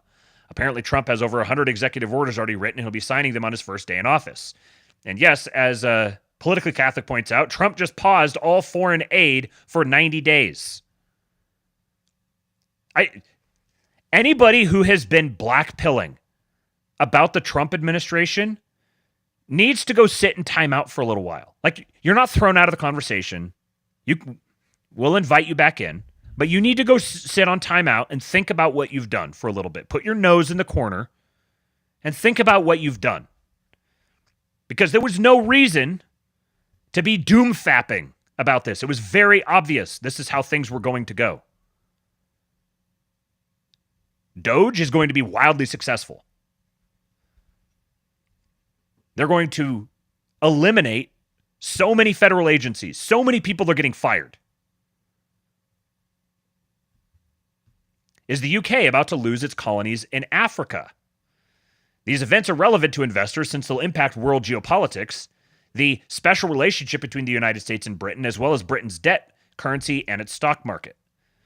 Something fascinating that I recently learned is that Britain is still heavily reliant on its former colonies for its GDP and public revenues.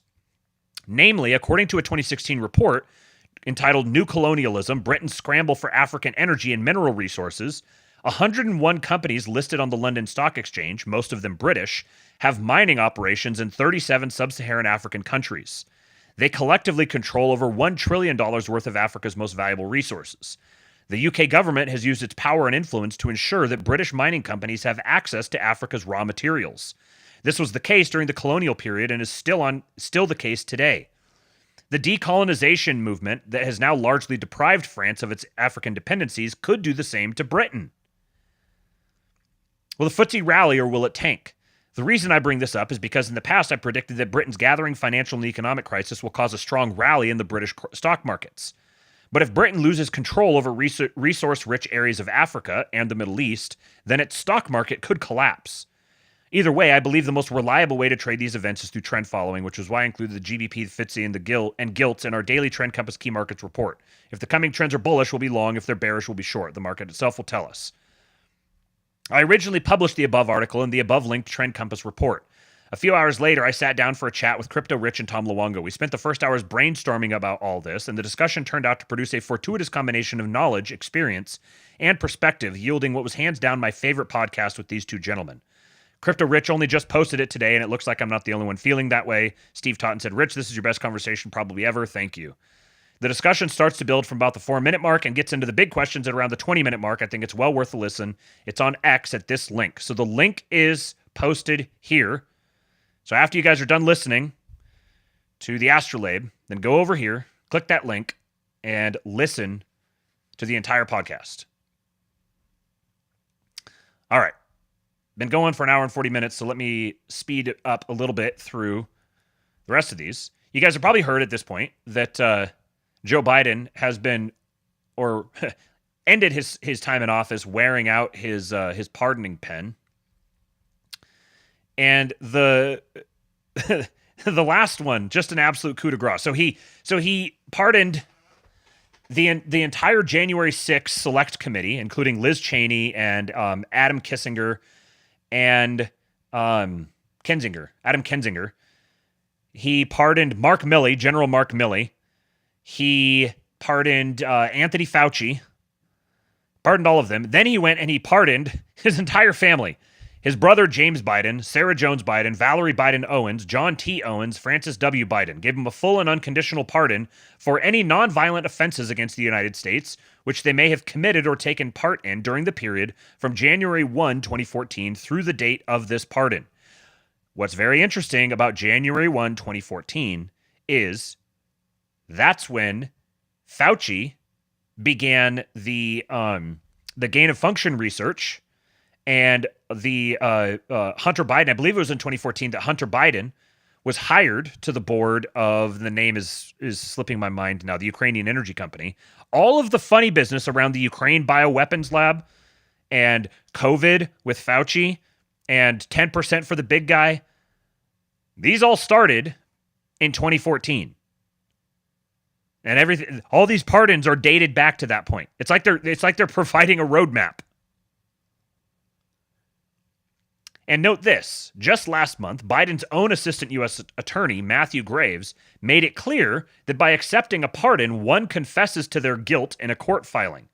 If Fauci, Milley, and the Bidens accept the pardons, they will forever be guilty. Quoting, the defendant would first have to accept the pardon, which necessitates a confession of guilt. See Burdick v. United States. Quote, a pardon carries an imputation of guilt, acceptance, a confession of it. And a pardon, quote, does not erase a judgment of conviction or its underlying legal and factual findings. This thing here, noting that a pardon does not blot out guilt or expunge a judgment of conviction. The power to pardon is an executive prerogative of mercy, not of judicial record keeping. He was making this case with respect to Trump. Burisma, thank you.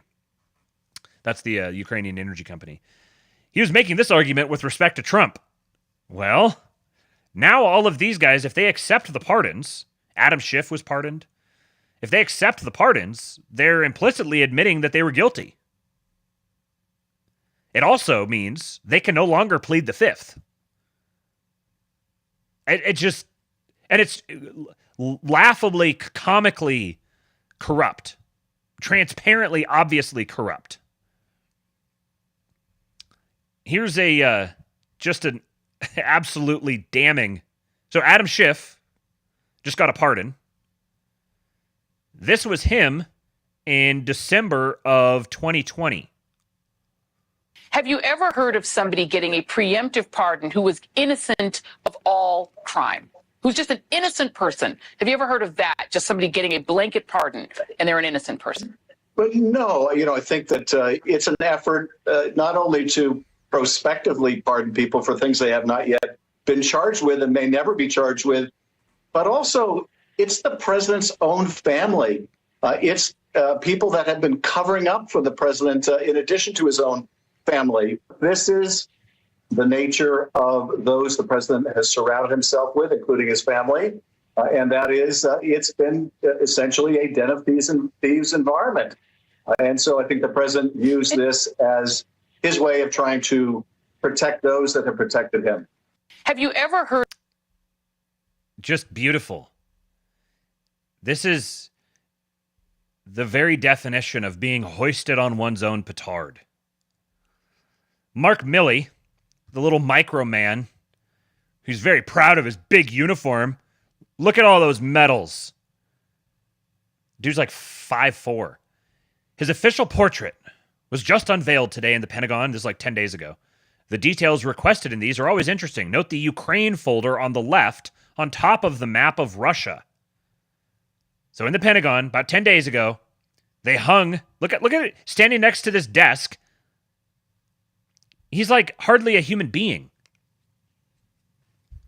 And today, Milley's portrait is no longer up in the Pentagon hallway just 10 days after it was unveiled. Someone couldn't wait to pull that fucker down.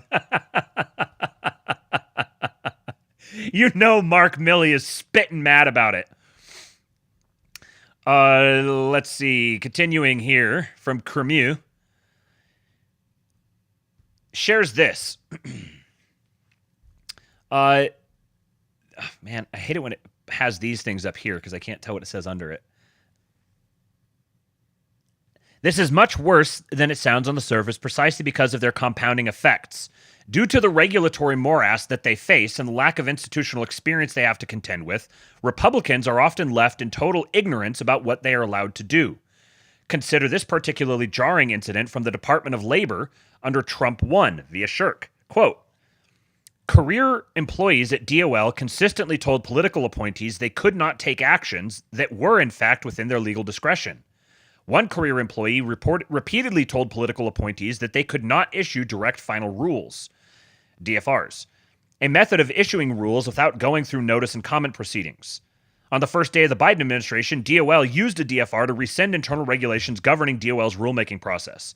That DFR was signed by a career staffer who repeatedly told Trump's political appointees, "You can never do a DFR." End quote. Unfortunately for Trump, unfortunately for this traitorous civil servant, there is no punishment for lying about how the government is run to slow down your ideological enemies.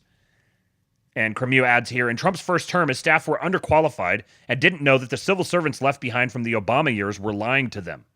In this egregious example, career DOL employees simply lied and then proved they were lying the day Biden came into power. When people were very skeptical, or even who still are skeptical about Doge, this is part of the utility of Doge. Having an organization, an independent watchdog organization that specializes in uncovering all these sorts of things and going through all the legal rigmarole. Like, if you're some political appointee and the staffers who you depend upon are saying, no, you can't do this. This is just not allowed. Then what are you going to do? I wouldn't expect someone's coming in to just be like, oh, I'm just going to do it anyways. You wouldn't expect that out of a political appointee. And they're just going to go get someone else, and someone else is going to be, who's not part of the Department of Licensing, and say, hey, is this the... But once this sort of thing happens, and it gets publicized, this got 24.4 million views. Now that this is out there, people can be looking for it. And this is one of the services that Doge can provide. And this clip is just pretty remarkable.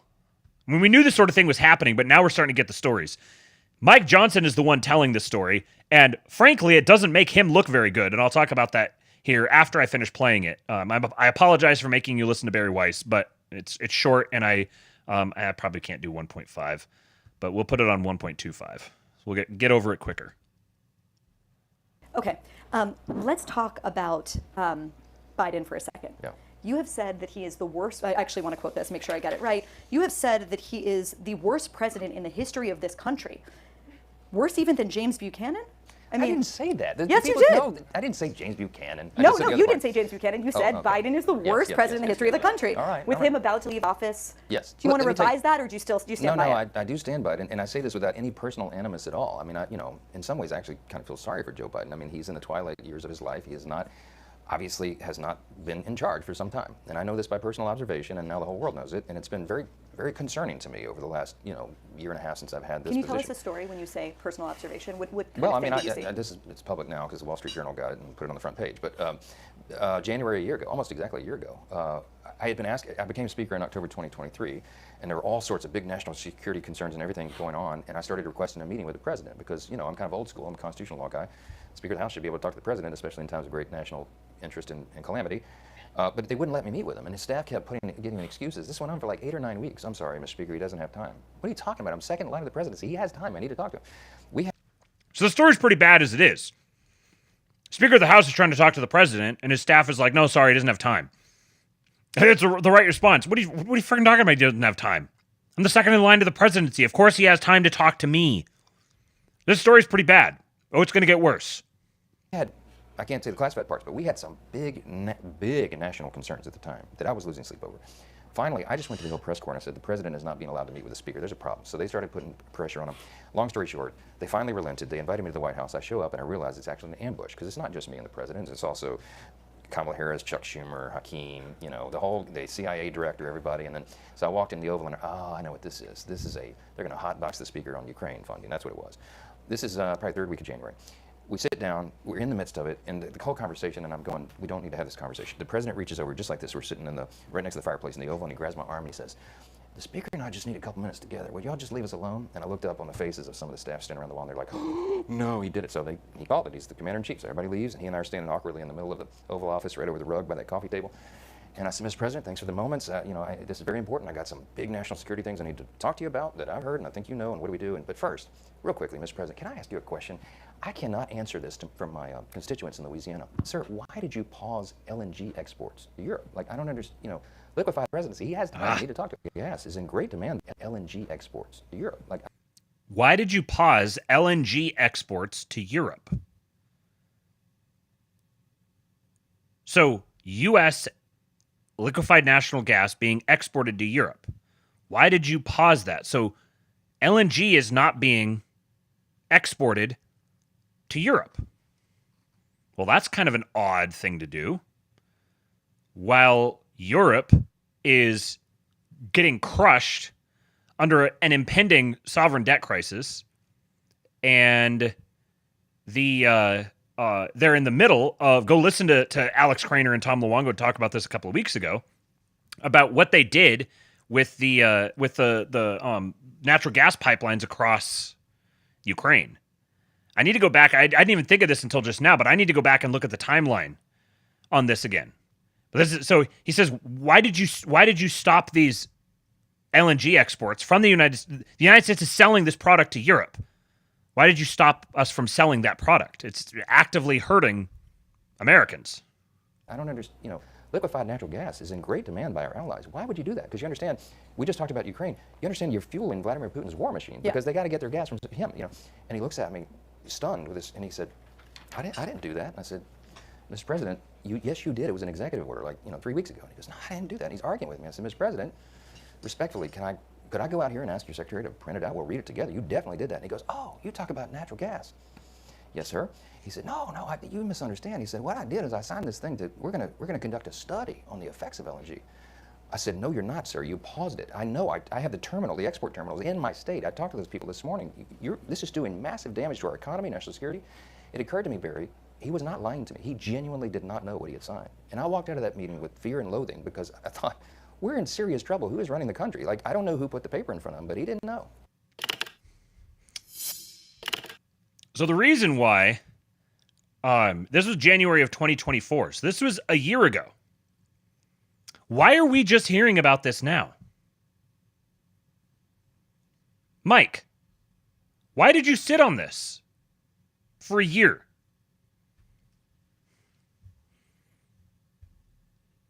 Now, I suppose, if I was to give him the benefit of the doubt, what I would say is he held on to this for the sake of leveraging.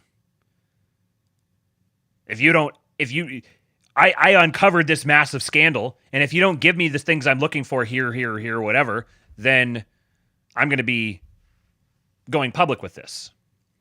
Maybe that's what he was doing. And he always had it in his back pocket, and he could always bring it out if he needed it, and he got down to the line, and he never needed it, so he can come out and talk about it now. I think that's assuming too much. I think it's a fucking scandal that he didn't talk about this publicly sooner. But I'm not all that impressed with Mike Johnson.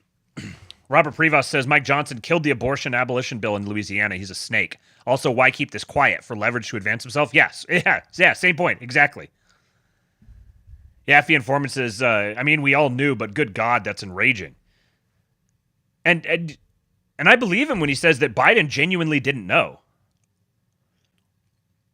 They were putting these in front of him, and he was signing them, and he had no idea what he was signing. How many of the things that he did he have no idea about? Just absolutely no idea. I saw someone positing the idea that they could, said idea a lot there. I saw someone positing the notion that the 25th Amendment does not necessarily have to be just applicable to an active president, that you might be able to invoke the 25th Amendment retroactively to say essentially the president was non compos mentis for this period of time. I don't know about that. That seems flimsy to me.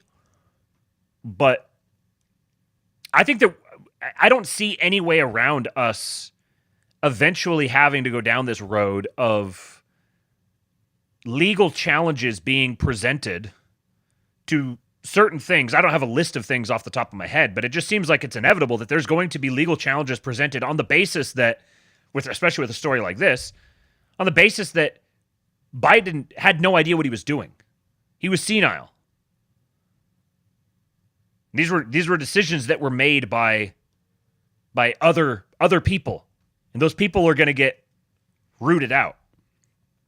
Duffhead says Mike Benz called out how everything in J6 will point to Milley, and that's why he was really pardoned. I saw that, and I'm interested to see where that goes. Because it seems very clear that the Trump administration is not fucking around. They're not talking a big game and playing with a small stick. They're talking a big game and swinging around a big-ass stick. It seems like Trump means business with his retribution talk. Now, a little flashback. I played this when it happened.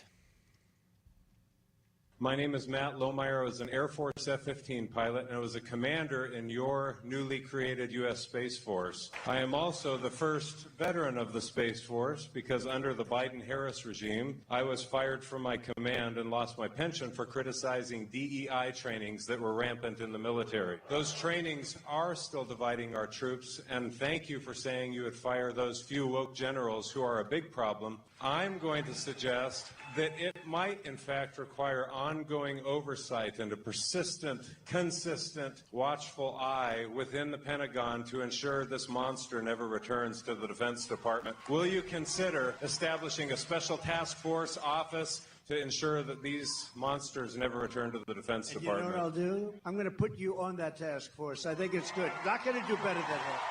I'll put you on. We're not going to get better than him. So I played this for you guys when it happened and pointed out how this was when was the tweet here? October, a few months ago. And I think I pointed out at the time how good Trump is at putting someone, like taking someone who has been harmed by a particular thing and putting them in charge of that thing. So like Kash Patel at FBI, Tulsi Gabbard at DNI. There's others. I can't think of them immediately off the top of my head. But this guy here. And this, I said at the time, this is frickin' emperor shit. The guy comes up to him, pleads his case, and he says, there in the moment, he creates it. Not only am I going to create that task force, I'm going to put you in charge of it. You're the one who was directly harmed by this. The first Space Force veteran because they fired you and they took away your pension. So I'm going to create a task force and I'm going to put you in charge of it because I know that you're going to get it done because you were the one who was personally aggrieved by it. Well, a couple days ago, Donald Trump. I am pleased to announce that Lieutenant Colonel Matthew Lohmeier will be the next United States Undersecretary of the Air Force. Matt is a former fighter pilot and Space Force squadron commander who has devoted his life to serving our great nation. He's a proud graduate of the U.S. Air Force Academy. He will work with the great Secretary of Defense nominee Pete Hegseth to end the devastating woke policies that have destroyed our military and make our country strong again.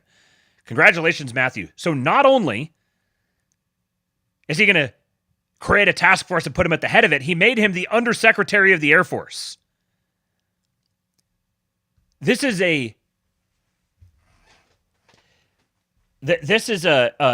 political trajectory for the history books, man.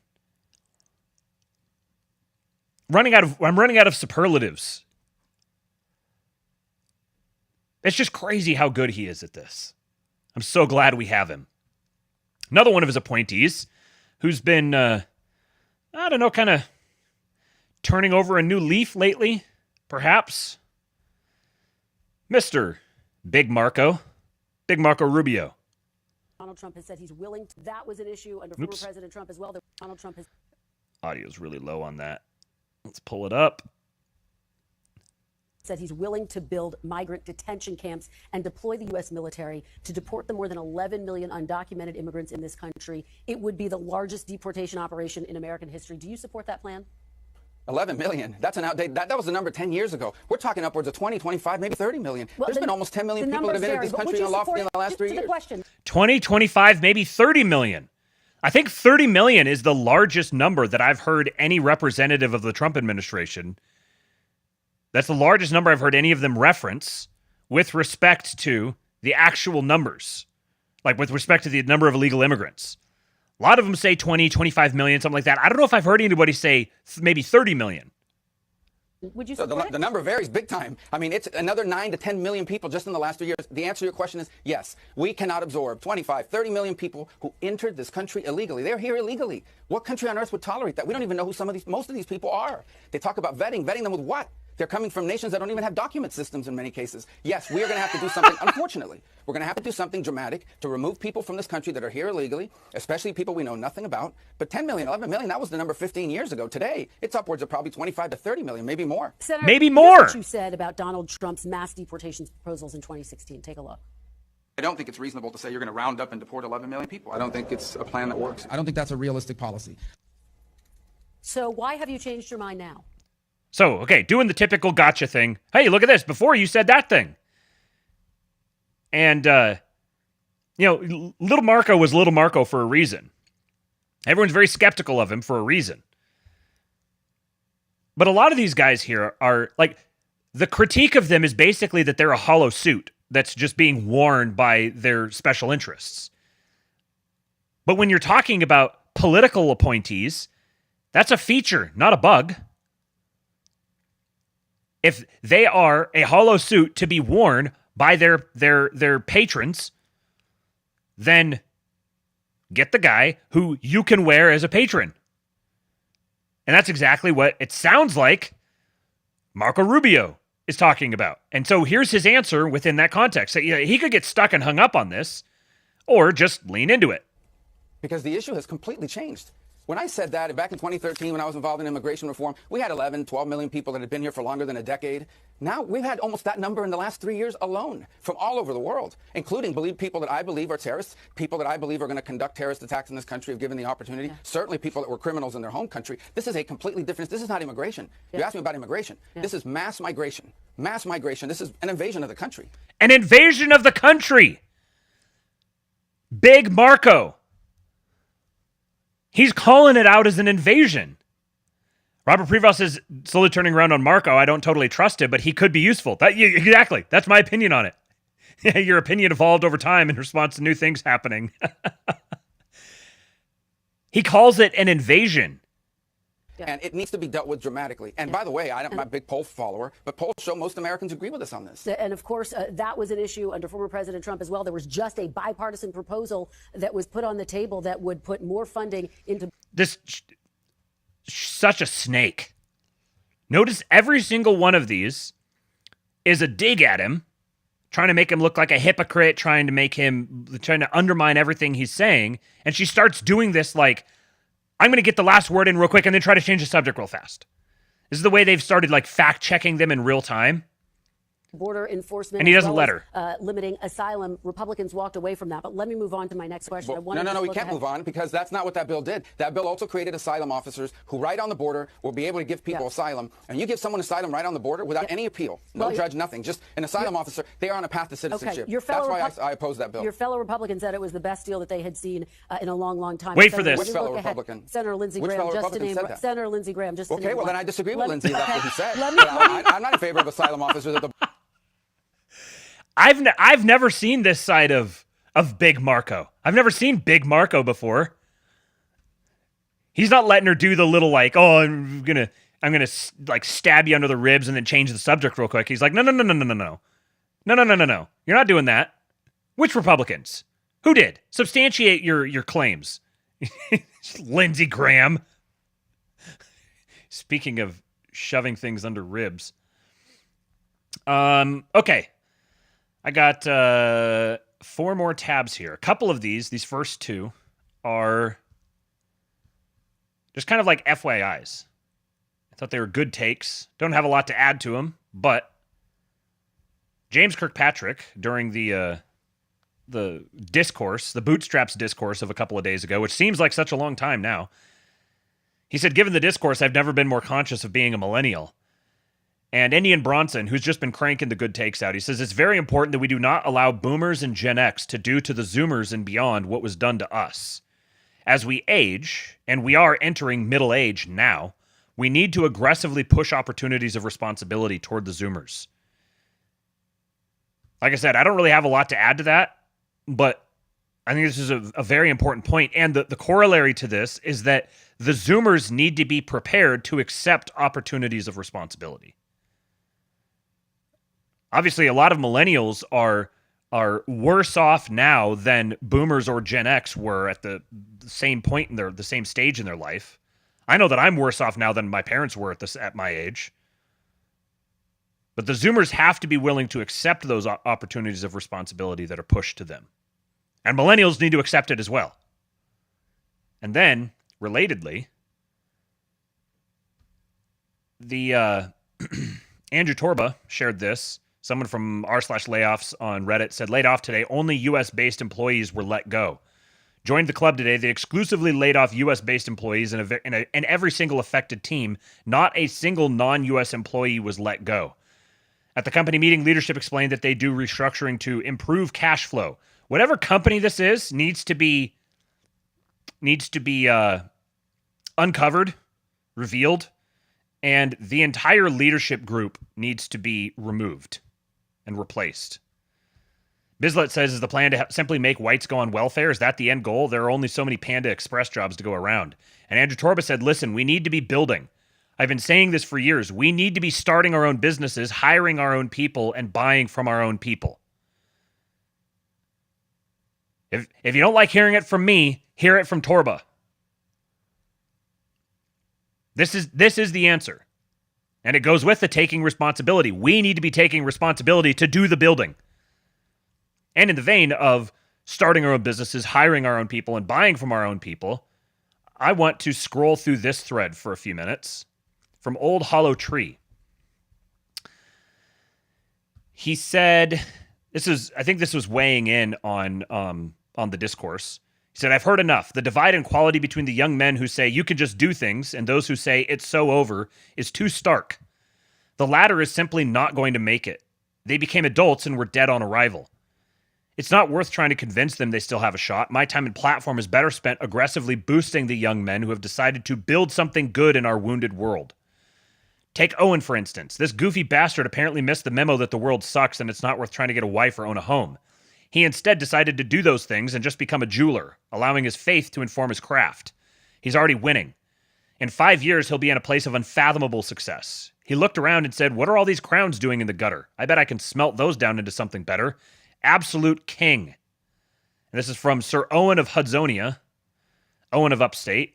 These two stones are a very beautiful matching set of aquamarines that I'll be using in my next jeweler class project. What should I make with them? I'm thinking of doing cufflinks. Beautiful. And continuing, he said, if you are a young man building something good in our wounded world, post your craft below. I will use this platform to aggressively boost you. And here's where you guys can really take advantage of the King Pilled Substack.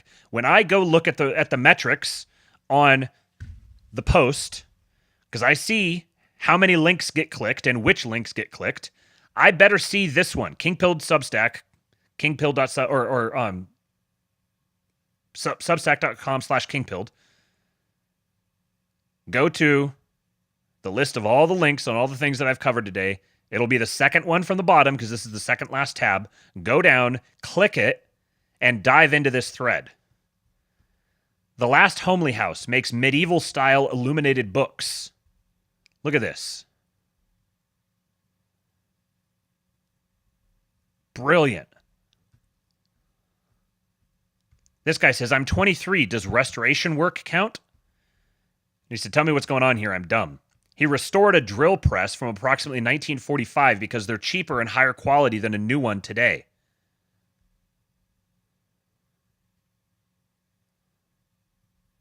"23-year-old restoring a 1945 drill press." Martian Orthodox says, you have earned 2 dang sons from Ralph. My granddad here was a machinist/supervisor building the C-130 Hercules and C-5 Galaxy at Lockheed. Also worked at the Georgia Nuclear Aircraft Laboratory. He would have liked this. Shout out to Ralph. Cozy's winter hobby is making soap, shampoo, conditioner, lotion, candles, and wax melts for friends. For the majority, it's from beeswax from local apiary, goat milk from our girls, and aloe vera from our mushroom cultivator that grows it in a greenhouse. Nice, cozy things to do. Look how cozy it is. It turns out you can just do stuff. Cozy hates the Antichrist. Aesthetica says, I don't need the boost, but this is a great idea. Here's a Battle of Trafalgar.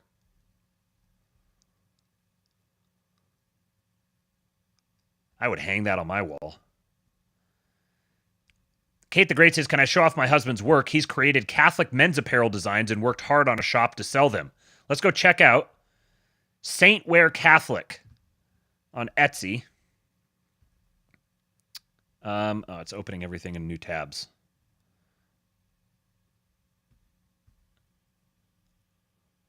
Ora Pro Nobis. T-shirts. Papist. Hats. Deus Volt. There's your Deus Volt shirt. Go support these people, man. Go buy some stuff from them. Buy some stuff from our guys. Oh, look at the bomber jacket. Oh, this is killer.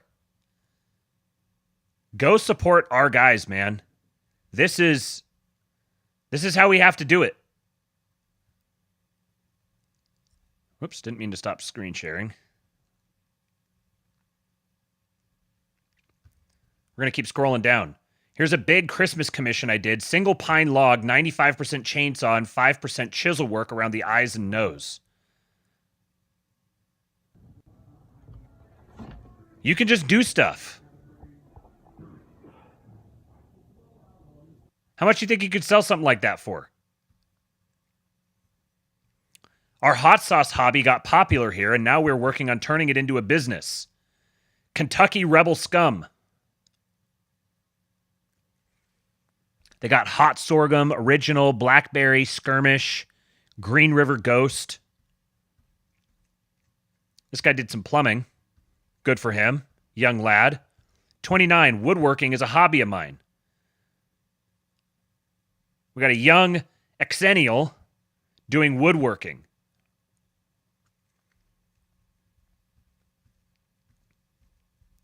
I build fence. Guys, you can just do stuff. There's so many things people need done for them. This is Living Process LLC, established 2019. We design and permit homes, workplaces, and interiors. We can even do custom 3D tiles. Instead of a top-down concept that creates shopping choices, we listen to clients' needs to grow the custom-fit working solution. Design and BIM management team delivering blueprints and construction documents, design builds, ADU design, 3D modeling, landscape design, interior and exterior design. Couple young boys. 3D concrete printing. Look at these lads. Says, I can't really post the stuff. This is Machine Gun Maple. Says, I can't really post the stuff that I make day to day. Aerospace and defense manufacturing engineer. Thanks to NDAs and national security concerns. But I did make this at my last shop. 357. Old Hollow Tree says, I forget that you could just make guns. My last cabinet repair. I love those floors. There's some more good ones here I want to find. Detailed and field engineered this line to connect two systems in a chip manufacturing plant. It's built to feed high purity argon. It's really easy to say, if you're listening to all the commentary all the time, the chattering classes, it's really easy to think that all of our guys are just like laying in a ditch somewhere. They just can't do anything. And really it starts getting really counterproductive because it begins to demoralize the very guys who you ostensibly are trying to advocate for. But if you say white people can't get hired, all white people are being fired, there's no place in this economy for white people, and you do it and you think that you're advocating for them, you're actually cursing the people you think you're advocating for. Because you start demoralizing them, you start manifesting that into reality. When in fact, there's never been a greater time. There's never been more opportunities than there are now. You just have to look for them in the right places. Pottery. This is really cool. A piece of pottery. I can't even... Never seen pottery made like that before. A planter. And a lot of this stuff is stuff that could just be done. You get the resources, you have a garage or a little shed or something. You could do a lot of this manufacturing at home and build a little online store. You just have to learn a little networking, a little sales. This guy's building a bow.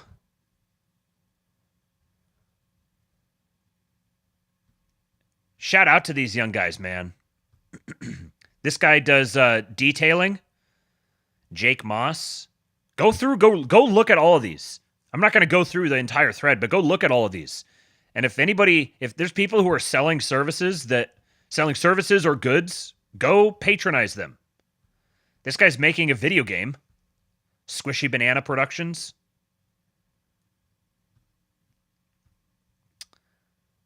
This is not a young man. Or young women. Young women build things too. He's talking about men. Women don't need to be involved in everything. Here's Elijah the Middleborn. Makes handcrafted wooden swords and bookmarks. I know Christmas just passed, but if you're looking for something for your young fellows, get them a sword. I would have pushed a toddler into traffic for one of these when I was like 10.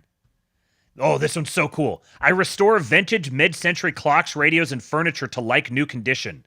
It's not easy work, but there's something about it that's calming and brings me peace.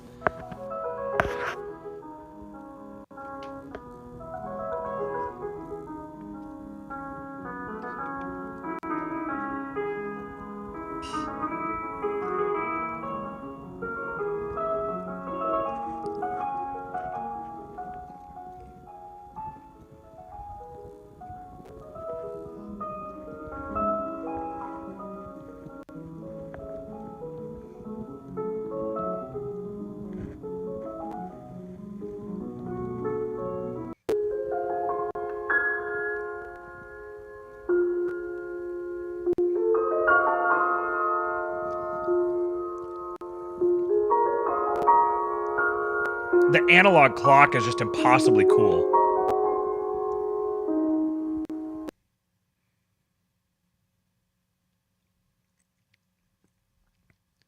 Just incredibly awesome. Farmer Bill's Makes biltong. Look at this stuff. Doesn't that look good? Shout out to Farmer Bills. All right, there's one in particular that I'm looking. Here it is. Look at this. Lawrence of Appalachia. What a name. Mythanthrope. What a handle. And look at this. Bespoke leather goods. Handmade bespoke leather goods.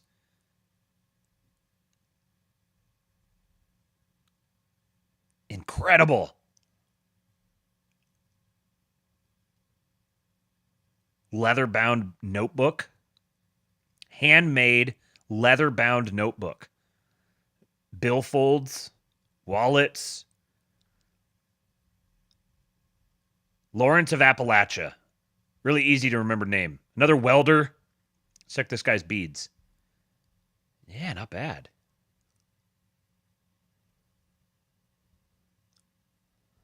Anyways. Oh, this guy's building a cabin in the woods on 66 acres. Dude, look at these guys, man. You can just do things. Don't let them get you down. We are winning. We are going to win more than anyone thought was possible. We're just going to keep winning. Because we're Americans. Americans win. Last thing. From 3 Pickup Music Band. The music of Appalachia is making a comeback. More youngins. The kids are going to be all right, man.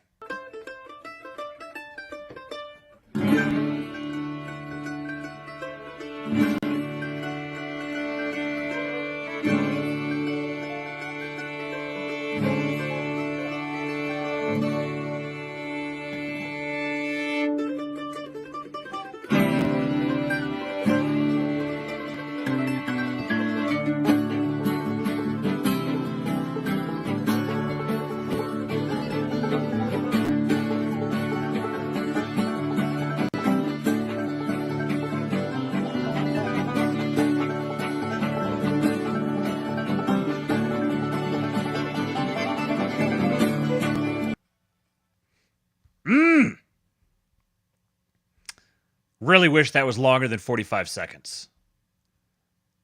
Probably going to have to go find some more and just listen to it myself. All right, guys. That's all I got. I kept it under 2.5. Sorry for the late start, but the viewership has held up well. Appreciate the super chats. Go join the King Pill Discord, kingpill.com.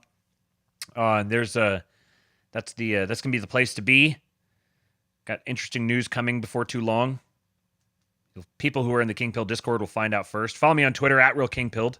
If you'd like to support the show and keep me doing this, keep me coming back every day doing the Astrolabe, then throw me a little coin. Go to buymeacoffee.com/kingpilled, or there's a link in the description for the Cash App. Or if you go to Twitter @RealKingPilled, you click on my handle and go to my profile. There's a little tip button there, and you can tip me in Bitcoin, or you can send via Venmo. I've given you a whole bunch of different ways to support the show if you'd like to. You get the best return. You get the best bang for your buck if you join the King Pill Discord. Get a great community of people. Conversations jamming there all the time. And get really good advice, too. When you get sick or... those are the places where people get the most advice is probably like investing, health, fitness, and we've done little career counseling in there. Lots of chatting. Where I spend a vast majority of my time, those are my people. So if you are a dyed-in-the-wool astrolabian or king pillar, king-pilled one, then you need to join the exclusive club. Go to kingpill.com, join up, and I will be back tomorrow with another episode of the Astrolabe. For now, I give to you, on this day, Liberation Day, the first day of the new age, the start of the golden age of America, I give you Hulk. When they took a shot at my hero and they tried to kill the next president of the United States, enough was enough. And I said, let Trumpomania run wild. Trumpomania. Make America